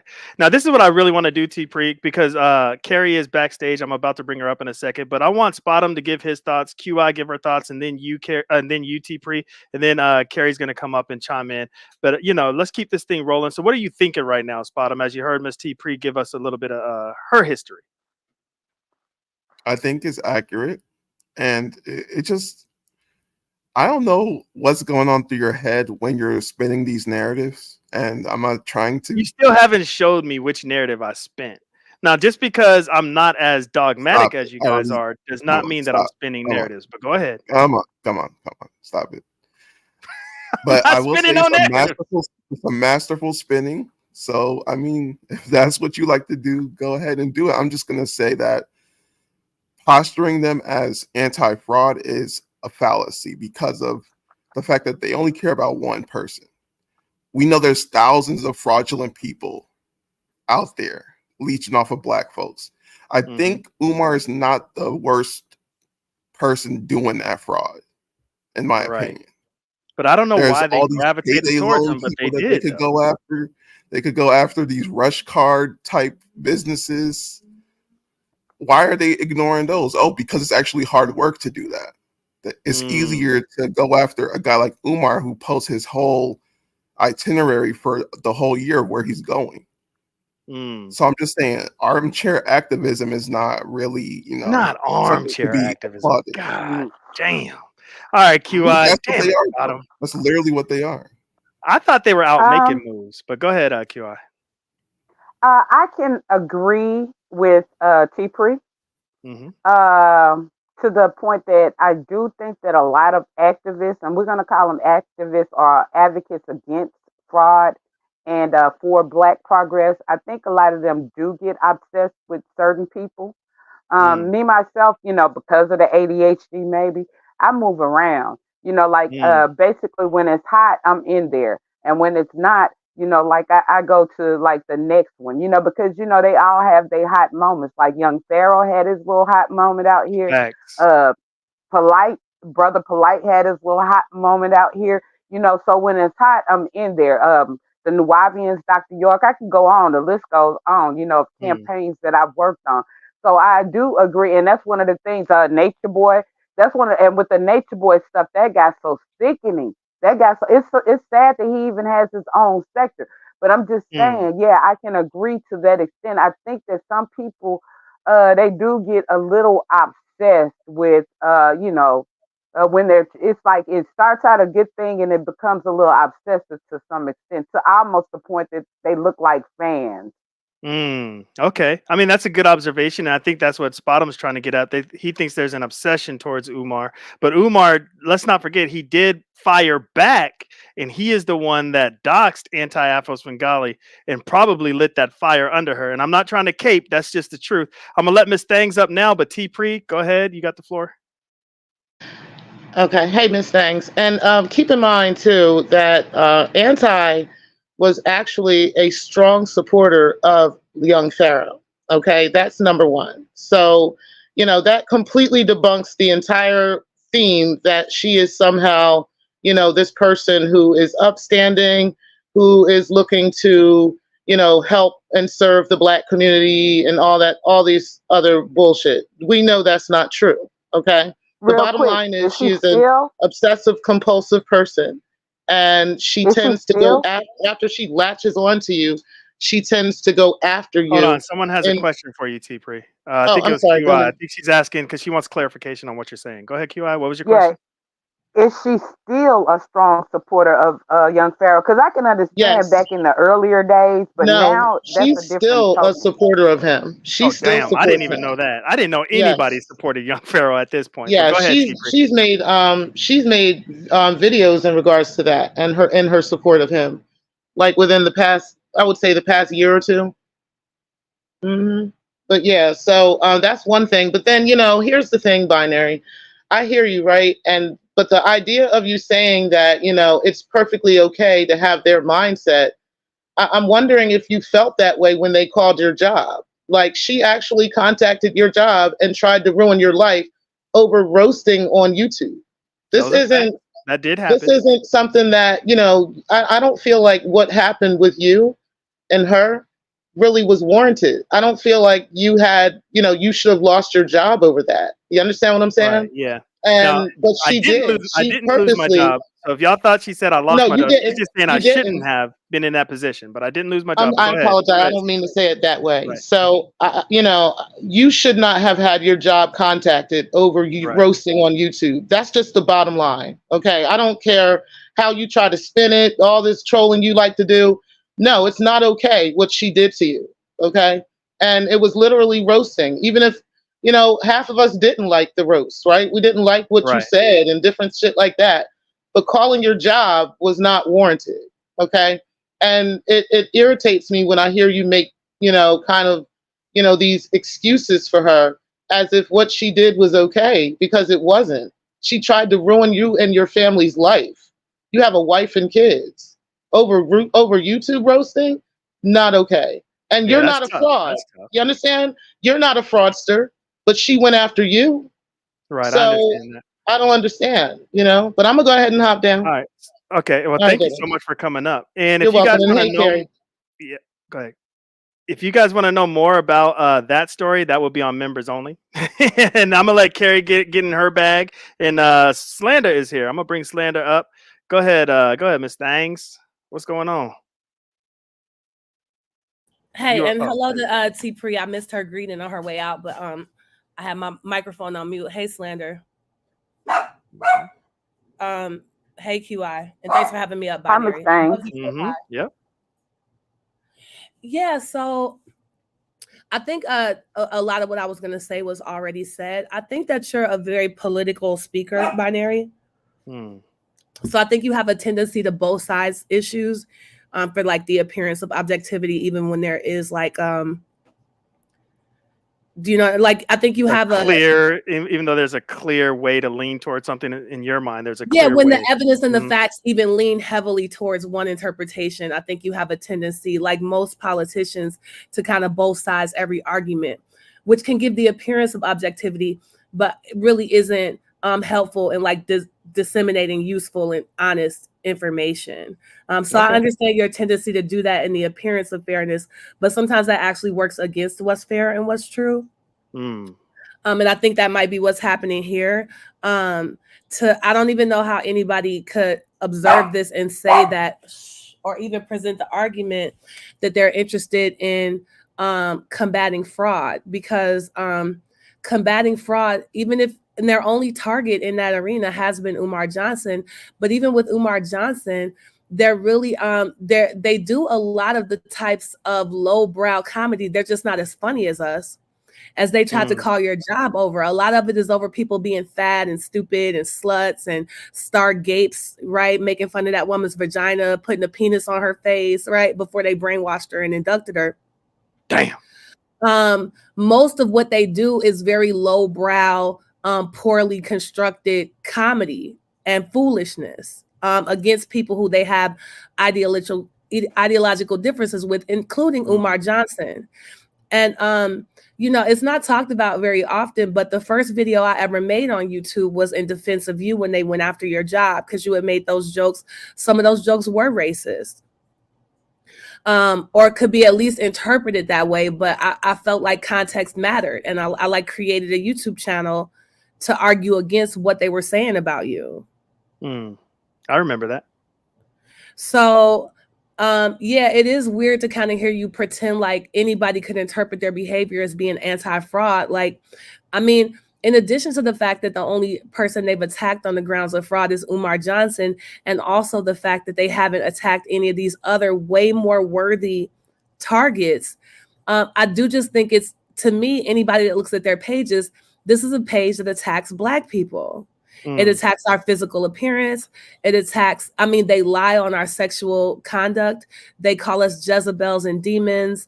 But a lot of it is really just telling lies about us, or making fun of the way that we look from people who are afraid to show themselves. So even if the argument was that they don't target enough types of fraud, the thing they are really passionate about is convincing people that, like, I'm ugly, or that T-Pri is ugly, or that we're all a bunch of dummies and we're not as smart as them. Like, that's what they are actually into, is tearing Black people down. And it's not fair to say that they primarily target Black people. They have never targeted a white person. Wow. They've never targeted a Hispanic, an Asian. They've never targeted anything but Black people. And a lot of the attacks that they make are, like I said, either sexually degrading or based on the way people's physical appearance is. So if that's not anti-Black, what is? Yeah, you're making some points up here. You're making some points. My hope is that somebody, a representative for the AFW, could come up here and kind of share their side of things. I don't think that's going to happen, but that's a hope of mine. QI, what's your thoughts on that? And then Slander, you jump on this after QI gives her thoughts. Well, I really want to I want to make a 3-part question, because that led to my next question. I wanted to know, what exactly does the AFW do that's so, like, bad? Because, when you hear it, it's like they're this big monster, right? So I wanted to know what they did that was so bad. I also wanted to know, like, what are their thoughts on the LGBTQIA? I remember you saying they haven't came into the B sector yet or whatever, but I think that they have. But also, do they have subsidiaries, like subcultures or subcults or sub groups of them? Because they're like, everybody doesn't follow the same. It's just like churches or religions, right? It's like you have, Baptist, non-denomination, different things, but they all fall under the same thing, but they're just subsets because one or two differences of belief. So I wanted to know, did they have subsets of them as well? So I'm going to, just leave those questions out there. Yeah, they don't have like a subgroup. That's not. There's a reason why they don't have a subgroup. Go ahead. It's because they function like a cult, and anybody who disagrees with them on anything is cast out. Anybody who keeps company with somebody they don't enjoy is cast out. They're extremely insular and dogmatic. So there's no room for any, like, different denominations of the AFWs. It's a top down, it's a top to bottom organization. And the slightest step out of line will turn these people who used to be pumping you up and sending you cash apps into rabid dogs attacking you and trying to destroy your life. People are not allowed to have differences of opinion in that camp. Well, you answered that. Go ahead, Slander. What's on your mind, Slander? I'm just here to tap your pockets, extraordinary. The extortionist is here. Is that kind of how it happened, though? Did I get the story right? No, I don't want to fuck it up. Go ahead. You completely lied. Lied or just got it wrong? Why do I gotta be a liar? Why Okay, can't I just get some you're shit right. wrong? You're right. You're right. You completely got it wrong. Okay, All speak of on it. it, brother. Forgive me. Okay, now you said, well, let's just piggyback off everything you said. You said that I was cool with them, or I was trying to get cool with them. Was that Or correct? you didn't have no issues with them. Yeah, Like they yeah, was over yeah. there rocking out with you. So there's that. Yeah. See, I She feel was like all up me in and your my channel chat. You was were just highlighting her huge. shit. I know. Well, No, we'll never see, said your Binary. channel was We'll huge, but see. go Well, hold ahead. on. We'll see. Well, hold on. You did say that I didn't highlight her comments. No, I highlighted everything because she had for the chat block. Oh yeah. No, I said you Yeah. did highlight. I said you did. You You said I did. did. You said I stopped, and then she No, no, got no. I said mad you and did, but then upset. there was a time where you stopped. No, no, no, no, no, no, no, no, no, no, no, no, no, no. I always make sure to highlight those. Oh, That's how you okay. keep My the bad. chat. That's how you stir the pot and keep the people going. I could have sworn you Now, the stopped. reason we fell out was because, now the op fees, you misspoke on that as well. My bad, my Damn. bad. I didn't get that from the beef sector. I didn't even get that from Ray Triggs. I got that from the Star Report. Oh And wow. you know Okay. me, I like to switch shit up and change it every now and then. I'm gonna be honest. I didn't think I didn't think that would work at first. Mm. Boy, was I wrong. Boy, was I wrong. So she got sat down for 1 week. Just got sat down for a week. And then she lost her marbles. I'm an extortionist, slanders to Oh, my that's how it father, all happened. that. Okay. Yeah, yeah, Okay. yeah, yeah, Yeah. Thanks for yeah. clearing that shit up. Now, where else did I fuck up? I guess according to Well, you we guys. let you tell it. I'm just a nigga work for hire. Anybody, damn. Yeah, who's making it? Who's making it though? I said you're doing great. Oh, no, I was doing all right before that, sir. I was doing all right before that. Yeah. So, would you say that I'm wrong in saying that their intentions have changed to public servants? If you're a public servant, Cool. the AFW. If you're a public servant and you're in the Umar Johnson space, and you're cutting up or whatever, they're gonna be focused on you. Is that not the truth or what? I think personally that they are a terrorist organization and a criminal Damn. organization. That's just me, but what I've seen over the years is if you I do agree. something that they don't like or they have an issue with, then Mhm. that's when you become a problem. Like, okay, let's transcripts, for instance. She was Okay. one of them, held them down the whole nine. Did one thing that they did not like, and they was calling boards, they was calling jobs, they was calling everybody and their mom to try to fuck up her shit, correct? Yeah, that happened. Again, held her down for years, was AFW proud, all that. It just took one situation. What was the situation? Do you remember? Transcripts had did a Prodigy video that was a joke saying that she is the new leader of that group. And she lost her Well, shit. well, he plays stupid games. Go ahead. She should have known who she was messing with when she did that shit. Go ahead. And living life to the fullest. I am not trying to cape for the AFW.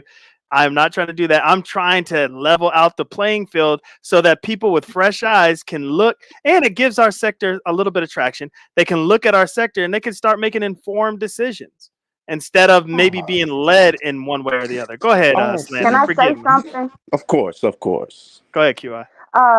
Based on like the names that you're giving, I'm familiar with all of them, right? Like Oh, transcripts. wow. Mm-hmm. I do remember, yeah, like I'm, from the conscious community. Like I said, I'm Black Conscious Law Committee. ENJ, all them.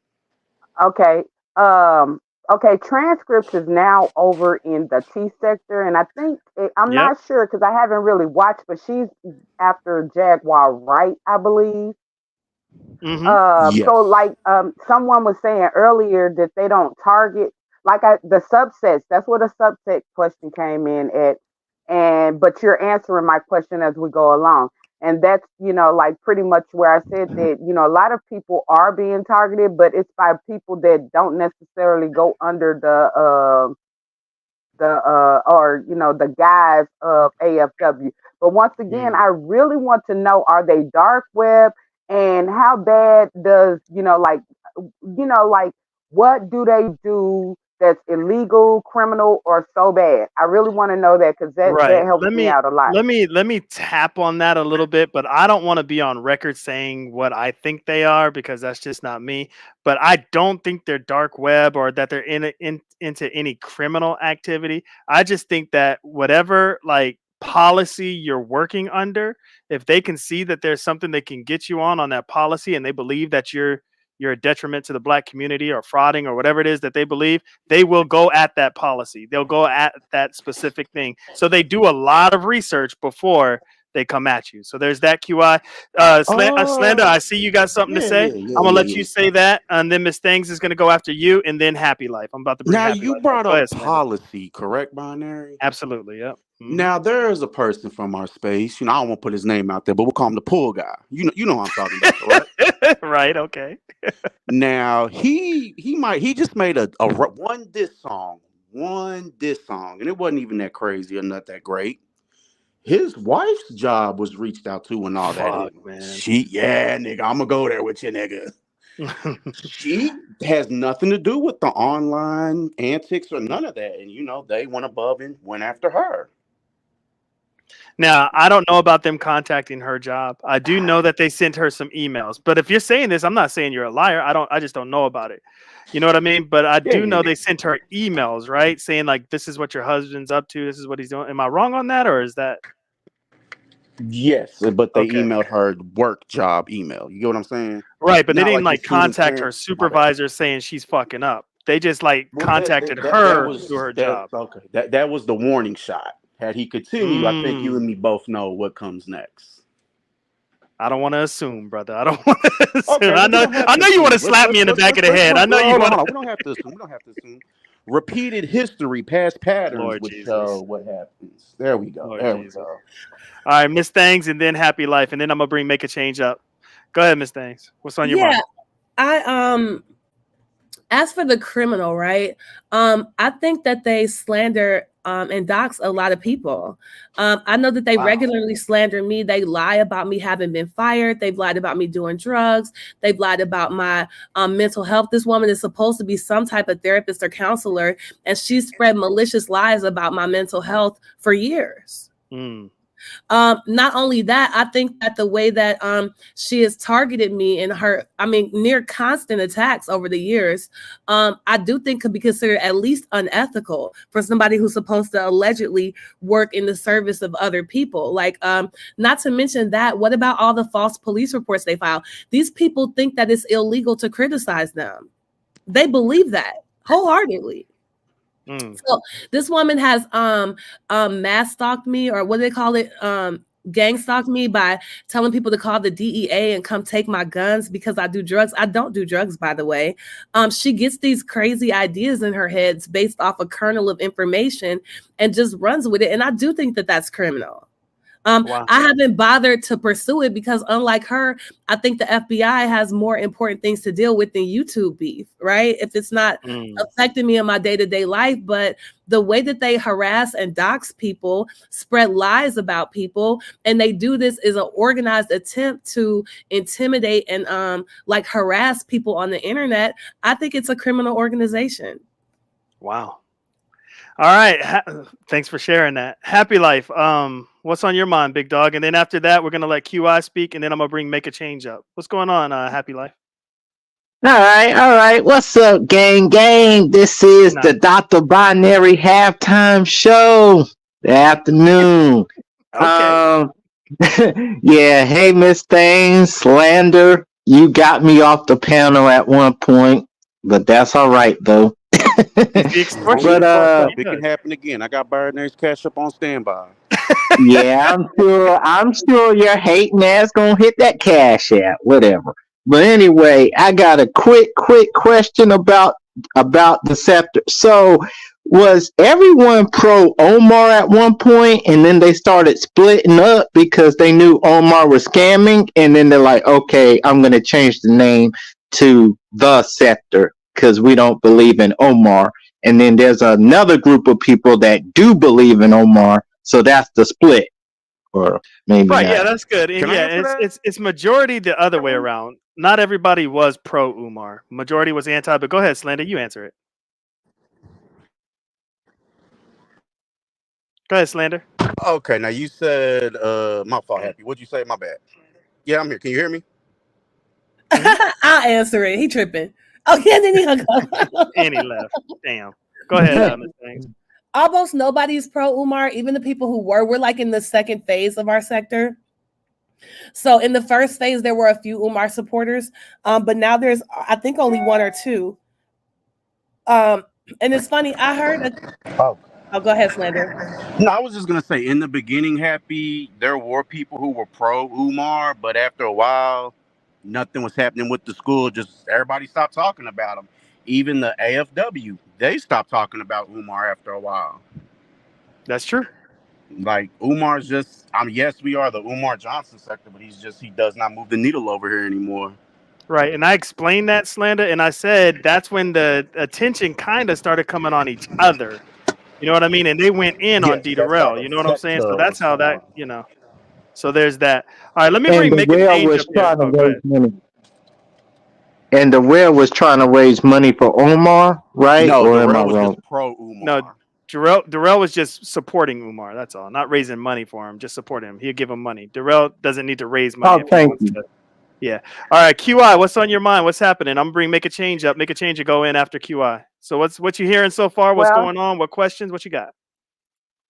I'd just like to thank you all because y'all bringing great clarity and education because, like, from the conscious community, like the Umar sector or the sector is a subsector of the conscious community. And me, myself, I guess I have to say I was aligned with the Umar sector as well in terms of supporting Lennon Honor and anti-Afro Svengali. Okay. Yeah, in terms of that. Now, I haven't been following lately. So when y'all say like all of this, that's why I'm asking questions about what are they doing so bad or whatever, because I wasn't anal in it. It's like I would hit points. I would educate people that he was a scammer. Because what is it, 20, 30 years now? 20 years, at least 20 years. Damn, has it been that long? Good Lord. It's been a long time. It has been a long time, millions of dollars and no school. But, I'm glad for the education because it's giving me more insight.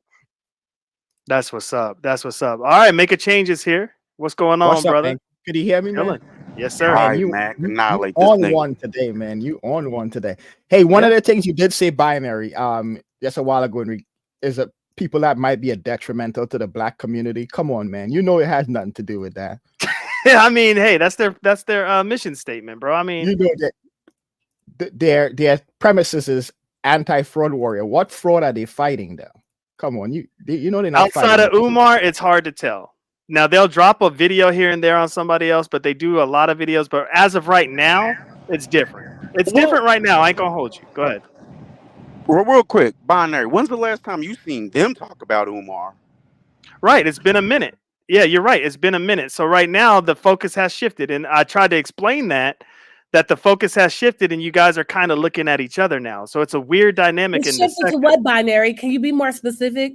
Like go ahead. Well, yeah, if they haven't talked about Umar in at least a year, right? What have they been talking about for the past year, Binary? The sector, right? So it's been like the cool kids versus them, pretty much. So it has shifted. I've never not denied that. No, but what kind of things have they been saying about the sector? What's the information they need the public to know about the cool kids? Can you be a little more specific? I mean, they go after people. I ain't gonna hold you. They go after people, but they think it's justified. I mean, that's on them. They go after them on terms of fraud or what? I already said they shifted. I did and say this whole shift about they public shifted from fraud to policy. That's just BS, though. That could be true. That could be true, Slander. We don't want to over talk. Hold on. Let's let Make a Change because he did have the floor.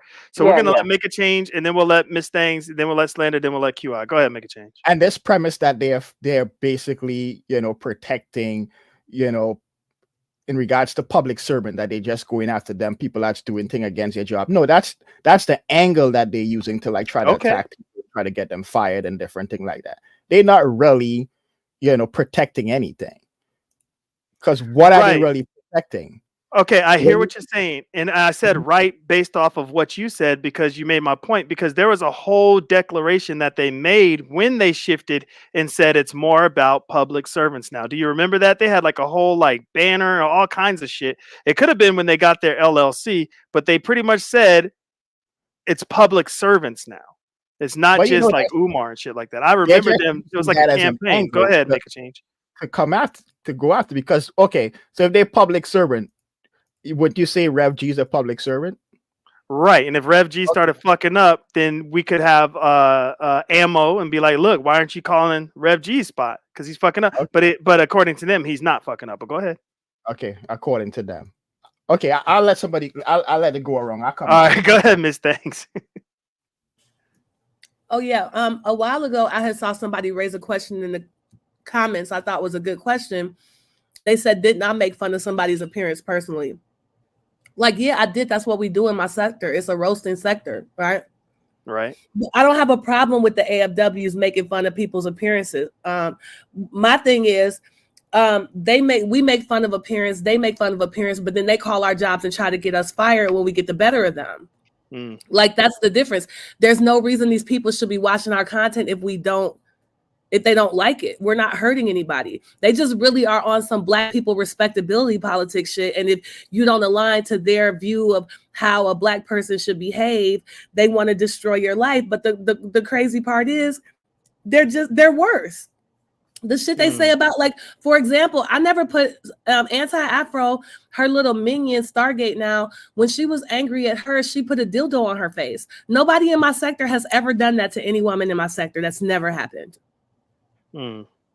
But then they want to go around and talk about who's more professional and who shouldn't be able to do their job. None of us is depicting like sexually graphic images of women we don't know. That's shit that they do. So it's the hypocrisy for me. It's what's good for the goose ain't good for the gander for me. Yeah, so they're hypocrites. And I had looked up real quick while we were talking earlier, like what is the fraud? What is the biggest fraud? Because somebody had brought up Jay Morrison. And I saw a couple of really interesting statistics. Like Black people have by far less money than white people. But did you know that Black people, when they're the victims of identity fraud, lose more money than white people do? I confirmed that in a couple of different sources, including the FTC, right? And it's consistently, that's one of the biggest things affecting Black people is identity fraud. But I've never seen them do any content on that. This could save people, if they were helping educate the public, even in a small way, these could be thousands of dollars, so much suffering that could be saved for Black people. But their pages only exist to attack Black people. There's nothing there that's helpful. So the second most prominent form of fraud that hurts Black people actually happens at car dealerships. And I would have to look into this more myself. I didn't know that. Did you, Binary? Nah, I didn't know that Black people getting frauded out of their vehicles. That's crazy. Well, they're getting these fraudulent deals and all this stuff is going on. I have to look into it. But if people were interested in fraud in terms of helping Black people, it's not like you said they don't go after Jay Morrison because or these richer people like the Rush card because it would be harder. No, some of these are easy targets. They don't have any desire whatsoever to protect Black people from fraud or anything else. They are here to find excuses to attack Black people and go after their jobs, period. I'll mute. Right, now let me say this before we give the floor to Slander and then QI, then make a change, and then I'm gonna bring up Spottom's back. Smoke God, this is on topic. Whatever Carrie was just talking about, that had everything to do with the topic. I don't know what the hell you talking about. But go ahead, Slander. What you got going on? I want to kind of go back to, you said now they go after the cool kids. Could you tell me exactly who you think are the cool kids in the sector? It's hard to figure out who the cool kids are, and I don't really want to name drop, but I'll give a few of them. Triggs, Drama, you. That's all I'm gonna name. Okay.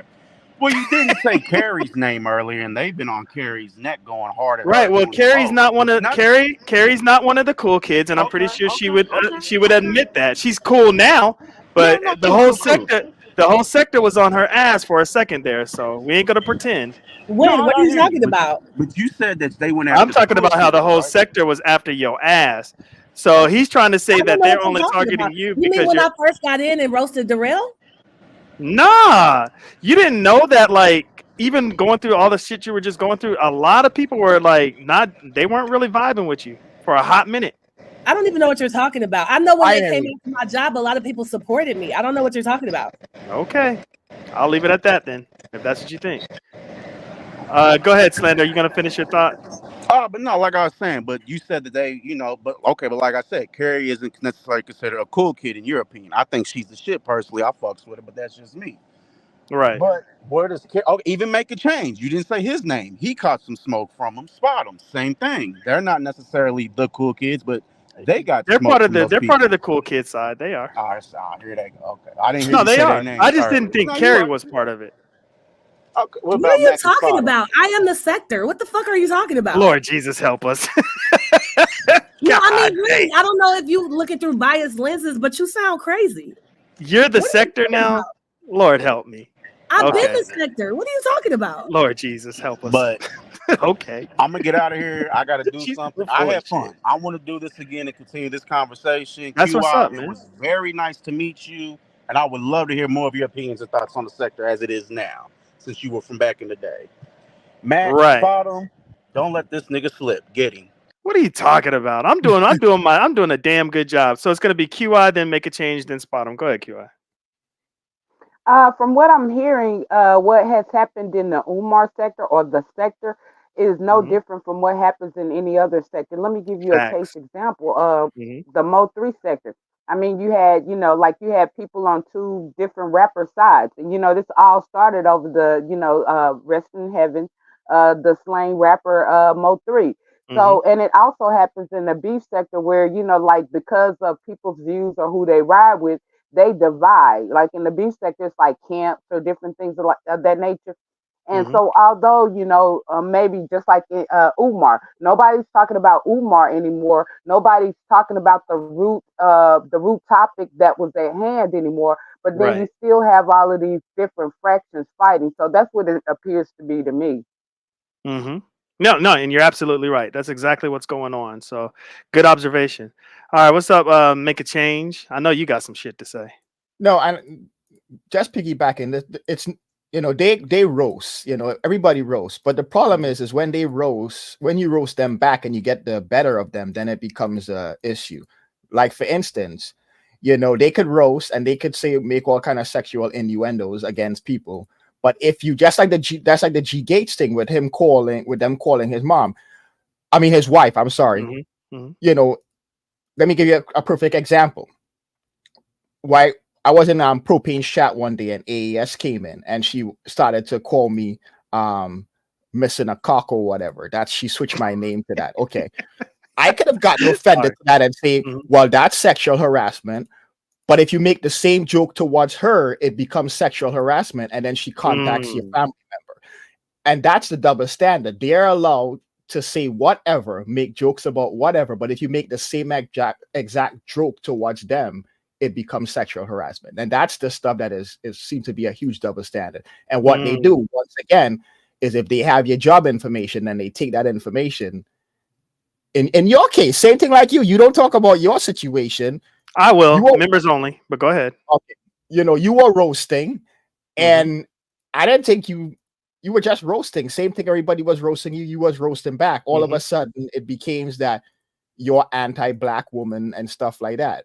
But that's the angle that they use, and I think that's what she does a lot. Is she would find angles, and like you say, like your job policies, things like that. She would find little things that you may say here and there, and then take that information and then try to report it to your job. So yeah, I mean that's the way she gives it up. But I'll speak more about that when I can get paid for it. All right, so Spot 'em, you're next. But I just want to say this, Miss Thangs, there is a question for you that you can ponder while Spot 'em speaking. They want to know what made you go on panels and actually warn people about the AFW. So think about that, Miss Thangs. Spot 'em. What's up, bro? You hit the panel again, G. What's going on? I had another example of because I think QI asked what things that they do that are so bad. I think what they like to do is like weaponize the FBI and things of that nature. For example, remember when Big Man was in the sector? Yes. Binary. Mhm. So remember when two people, Max V and Stargate, got accused of child sex trafficking Right. Hmm. because they were talking to him, and she accused them of hiding information, and she was telling people to call the FBI and call Uber Eats on Max V. Mm. So I just don't see how you're fighting fraud by putting false accusations on people, including someone that you claim is your friend now, Mm. and taking it all the Wow. way to the FBI to deal with your false allegations. Yeah, I'm familiar with Max V as well. I follow him Oh, that's what's when up. he's talking about Nature Boy. Yep. Yep. Yeah, that's the homie right there. Sort of. I mean, he's my homie. I don't know if he's anybody else's homie on the panel, but Max is cool. I think you're still in his chat sometimes, Bottom, right? Or am I tripping? He's talking about Deion Sanders now. Yeah, yeah. All right, Miss No, Thang. but- So what made you come off of mute, and then we'll go QI, make a change, and then we'll go back to Spot on. What made you go off of mute and on that panel and warn people about the AFW? Oh, just because I had heard about how they were kind of surrounding a certain content creator on all sides and kind of hitting her from multiple angles.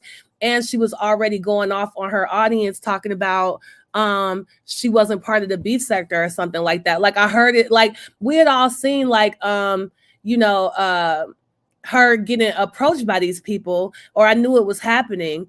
And then, like I said, it just seemed like they had her in the 3-grip Vice with the remix and Stargate, and then turning her against, you know, people in her own audience, or getting her to already limit her audience. So this is a process we've seen play out many times on many panels, and I just kind of thought it was time to say something, because I really think that she's too far gone. You know, I hope it doesn't happen to her. You're saying Bree's too far gone. Okay.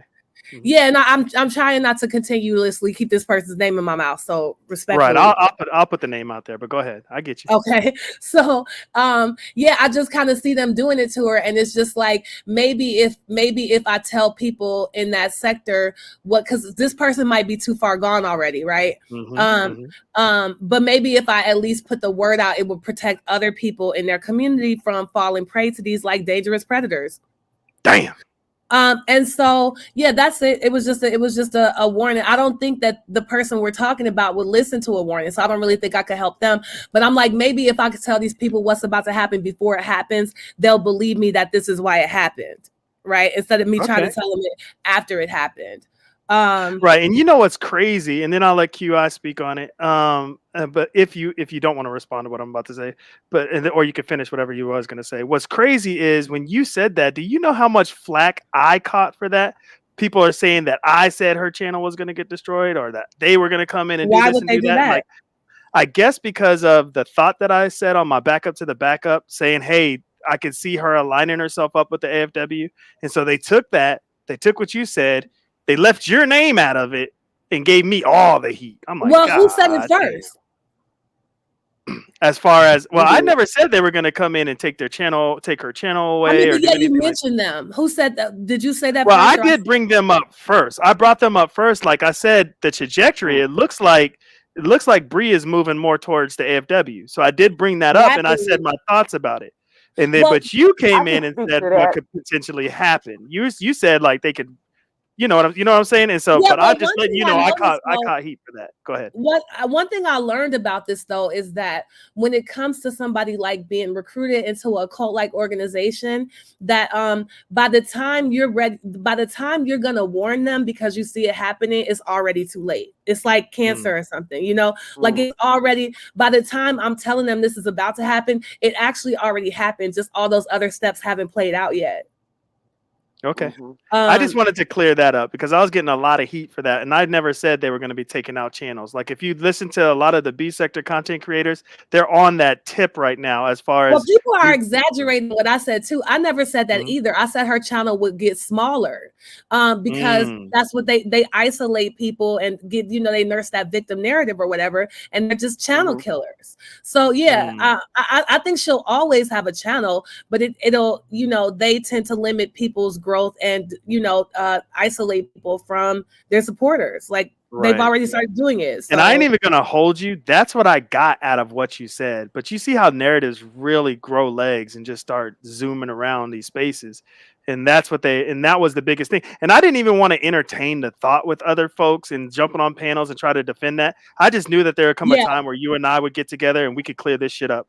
You know what I mean? And I'm glad you cleared your end up too. Yeah, and I You know have what no mean? interest in it either way. Like, I don't like to see them like suck another person into that like vortex or whatever. But I know there's little I can do about it. And like I said, if even it could stop the next person from falling for their shit, because by the time that they move so much behind the scenes, they're so manipulative and everything. So I wish her well. I hope it doesn't happen. I hope I pay him $100 and I lose that bet. Like, real talk. All right, QI, what's up? Well, I would like to thank both of y'all for your informative information, because other than that, I myself wouldn't have started to do research on the AFW. And thank you for, of course, there was a person in T Velocity's chat that also helped me to see a broader perspective. I can't remember their name, but I really appreciate them as well. And I think they're in the chat and they know who they are. But I would like to also say that this is the thing. We have multiple cults, multiple groups trying to come into the beef sector. It's not just it is just not the AFW. It's just not Umar or, like the Manosphere incels. There are multiple different groups of fractions. Like from the conscious community, there are so many different cults, groups, and agendas out there. And if you're very familiar, you already know some religious, some not. That's why I was asking about affiliation. So myself, I started putting out the warning on the infiltration early on, way back about a year ago. And basically my thing with you all is that, I didn't know exactly what your agenda is. And you're also aligned with some people that have opposite agendas that are not good. So just let me say that you need to be careful about the people the new people that you surround yourself with as well. But I didn't know your agenda. And so basically I am the person that I'm going to throw out a little warning, just like you were saying about the identity theft. Right. I just did a video the other day about the dark web and identity theft and warning people about the Cash App and the hacking and different things of that nature. But like, I don't know who, like you never know who people are aligned with. And some people are aligned with multiple fractions. So you have to look at that as well. Just like when you look at Umar is also aligned with the Manosphere. We're in a sector full of Black women. And the thing, the thing that my biggest concern with the beef sector, and one of the reasons why we can only make them aware. We can't stop anybody from doing anything or anything of that nature. We can only make these channel holders and these different people aware. So that's what I try to do. But my biggest concern is LGBTQIA, because I'm in that community. Black women. I'm a part of Black women empowerment. I believe in, that's not anti-male. So that's not anti-male, but I'm a part of Black women empowerment. And also the fraud, the identity theft, and all of those types of things. So that's basically where what I've been doing. And as well, I do my research and I do listen and, try to figure out what is the different parties' agenda and who's who. That's what that's what you guys are going to have to do as well. You're going to have to figure out who is who. Don't just be so quick just because they sound cool, they speak well, or whatever, to think that, they're good people. There are a lot of people out here with different agendas, and you got to figure out who they are. But I'm going to say Binary. This. Okay. Oh, you can stay up if you want, because I'm about to give people their final words, and I don't know if you want to hear.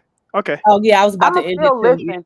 I'm going to still listen, but I'm going to drop down. I'm still going to listen, but I'm going to drop down. And I like to thank you. And thank you. And like I said, I was one of those people that was very skeptical of you. And I still have a problem with Shakimi's or Shakeen's scamming. I do. Understandable. But I'm out. Peace. Oh, I have more peace than that. Yeah. All right, Miss Things, you want to give your final words, and your final words don't have to be like quick. It's just, this is just the final thing you're gonna say before I get ready to get my ass up out of here. Okay, and then, thanks. Go ahead. Well, thanks for having me up, Binary, or Dr. Binary. Now, I guess I call Dr. Nikki Dr. Nikki. I should be fair. I'll say that I wanted to say that with regards to the rainbow issue, that the AFWs they position themselves as defenders, right, of gay people, but all the gay people in our sector are offended by their rhetoric and want nothing to do with it. I don't think they have any actual people who identify as gay who support them or believe that their message is sincere, because these same people, when they get angry, use homophobic attacks. And they hang out in chats that are homophobic, where people are using the F slur and everything else. I'm not gay, so I don't want to be speaking for another community that's not me, but I do know that they will come in here trying to finesse you, pretending to be these advocates, but they only use that shit as a shield. It's very insincere. And like, my best friend is gay, my sister is gay.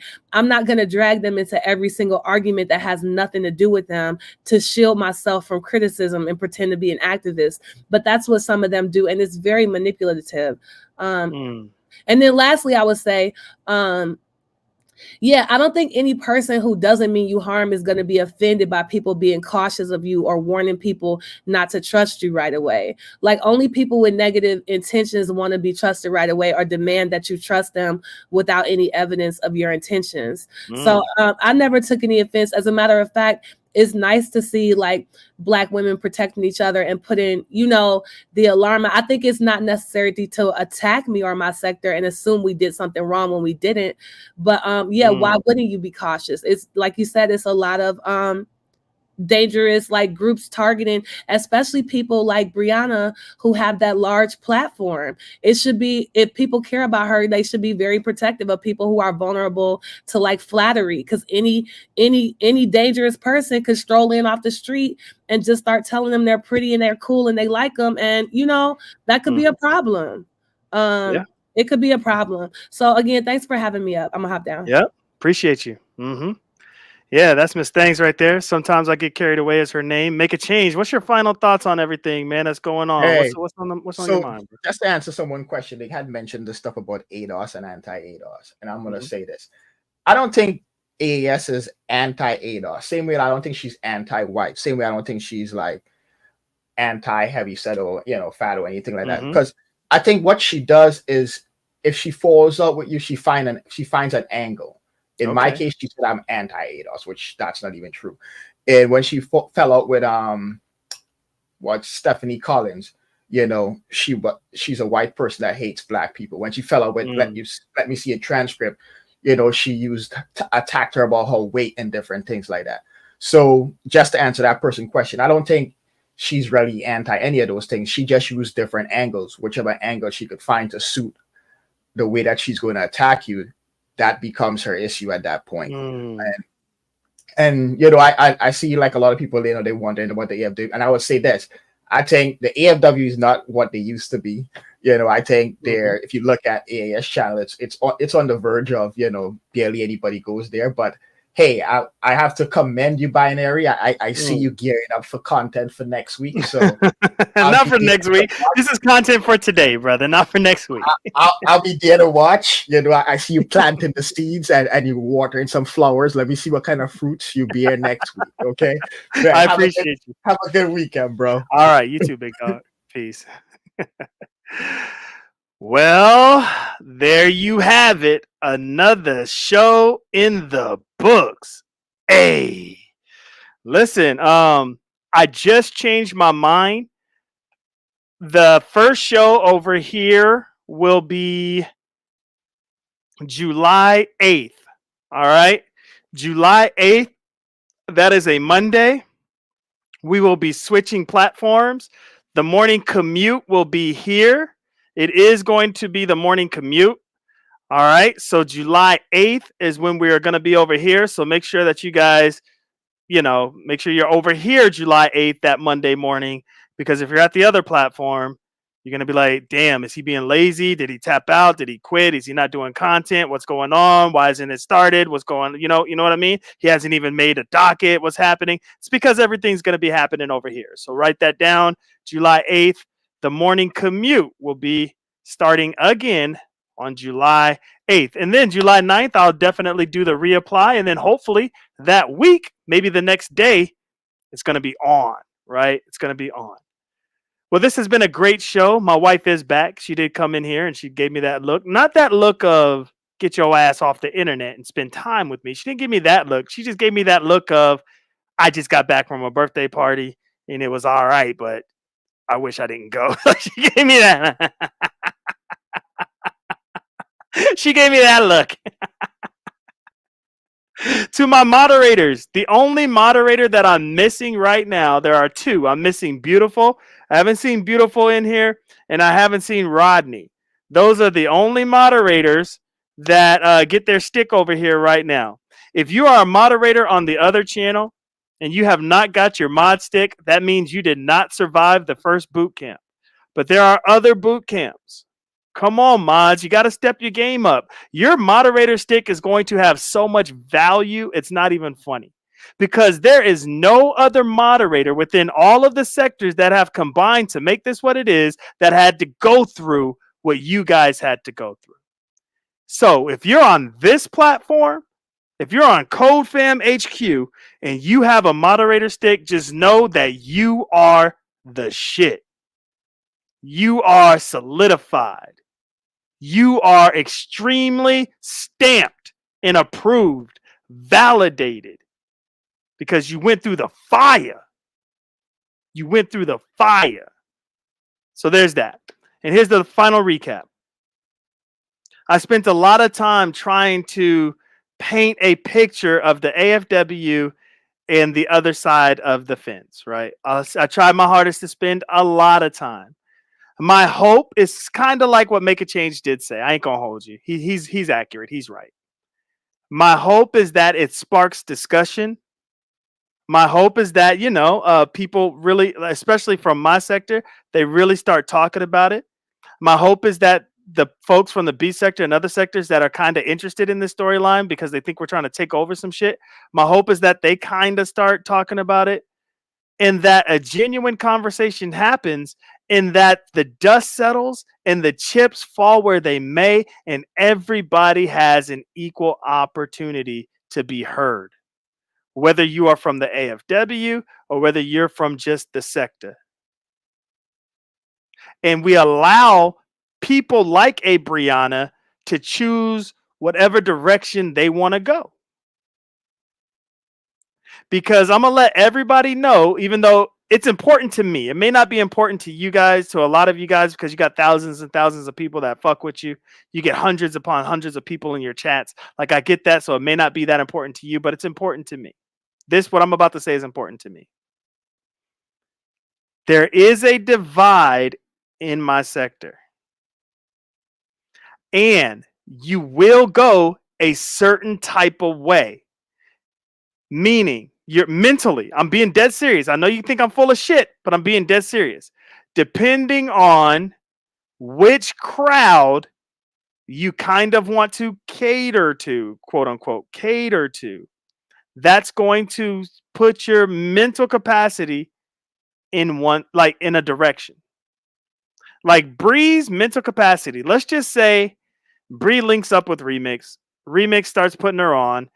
Even though she's the bigger content creator, I understand. I'm talking specifically for my sector only. I did this live stream for my sector and for those that want to learn about my sector, which is why I'm not really talking too much about B sector stuff, because I got all week to talk about B sector stuff that I'm passionate about and want to talk about anyways. I got all week to do that. So there's that.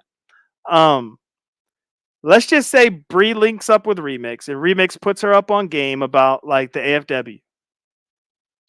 I don't see Bree looking at breaking the culture of silence with the side eye. I see her linking with breaking the culture of silence. I don't see Bree looking at Stargate all funky. I see her linking with Stargate. I already see her linking with Rev G. I don't see Bree having issues with Living Queen, Liz Martin, Professor Cupcake. Like, for the life of me, I can't see Bree having issues with them. I can see Bree having issues with me. I can see Bree having issues with Ray Triggs. I can see Bree having issues with Hoodie. These are the cool kids, you guys. Not right now, but soon. I can see Bree having issues with slander, drama. And dare I even say it, D. Durrell. God damn. Red Bonnie says she feels like I can just dispose of her at any time. That is not true. I can't do that. I can't do that. But I have to put y'all through something. Come on. What other content creators cares about their moderators this much? They don't. I care. Out of here.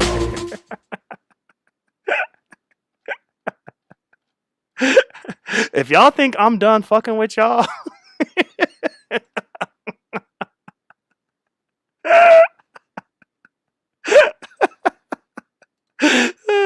have a great way, y'all. I'm out. I'll catch y'all. Maybe I'll do a spontaneous live tomorrow on the backup to the backup. If this has cotton legs, we'll see. Peace. And you can't stop. Yo, a lot of niggas lost their pops to the drug game. Other niggas lost their blocks when the thugs came. They knew how to box, they ain't know about the slug game. Soon as the money get right, that's when the love change. Niggas know who to call when they want raw. Kiss is the cornerstone of the corner store. D-Block General, he stay shining. In the back of the van, 2K9 and my dope so strong it's giving fiends the hiccups. Coke so high, got niggas doing stick-ups. Found out another nigga dead, light the piff up. Make sure one is in the head, load the fifth up. Played my hand right, baby, I held aces. Nothing on the scene but blood and shell casings. Nike gloves on the team, they can't trace us. Snitches in the witness protection, getting facelifts. These niggas will never be able to fuck with me. Say my grace before I give them $150. The whole hood with me, they hating, we all spiffy. Everything's a short shot, none iffy. Everybody said, I let it bang in your out of jaw, how you leaking? Skirt up in the cool 150 on the dash, you know that I'm leaving. 100 round drum in the bottom of my gun so I get the squeezing. Don't fuck with my squad, my nigga, come home, we don't do all that beefing. Come to your house on the weekend, put on all black on them creeping. Terror recorded, can I see me? So them folk gon' have to free me. I'm a lion that's a rah-rah, them whenever I be eating. In the streets, I be hearing up. Matter of fact, I be at the mall. Got the pulling out them damn blue, yo be feeling love cause I like the ball. Don't get me started, I clear the hall. A nigga used to breaking all the law. Caught the gram, then I caught the ball. Caught the zip, then I copped it all. Say you body better pipe down. Catch you lacking when you out of bound. When I click it back, the bullet bite down. Click it back, the bullet bite down. You a little rat so you can get raw. I take a cheesy. Your bitch wanna fuck and I got a way the pussy be queefing. Put on some liquor, I roll some gay, you know she be chiefing. And if I get a pregnant, she take a blame B cause I won't let it keep it.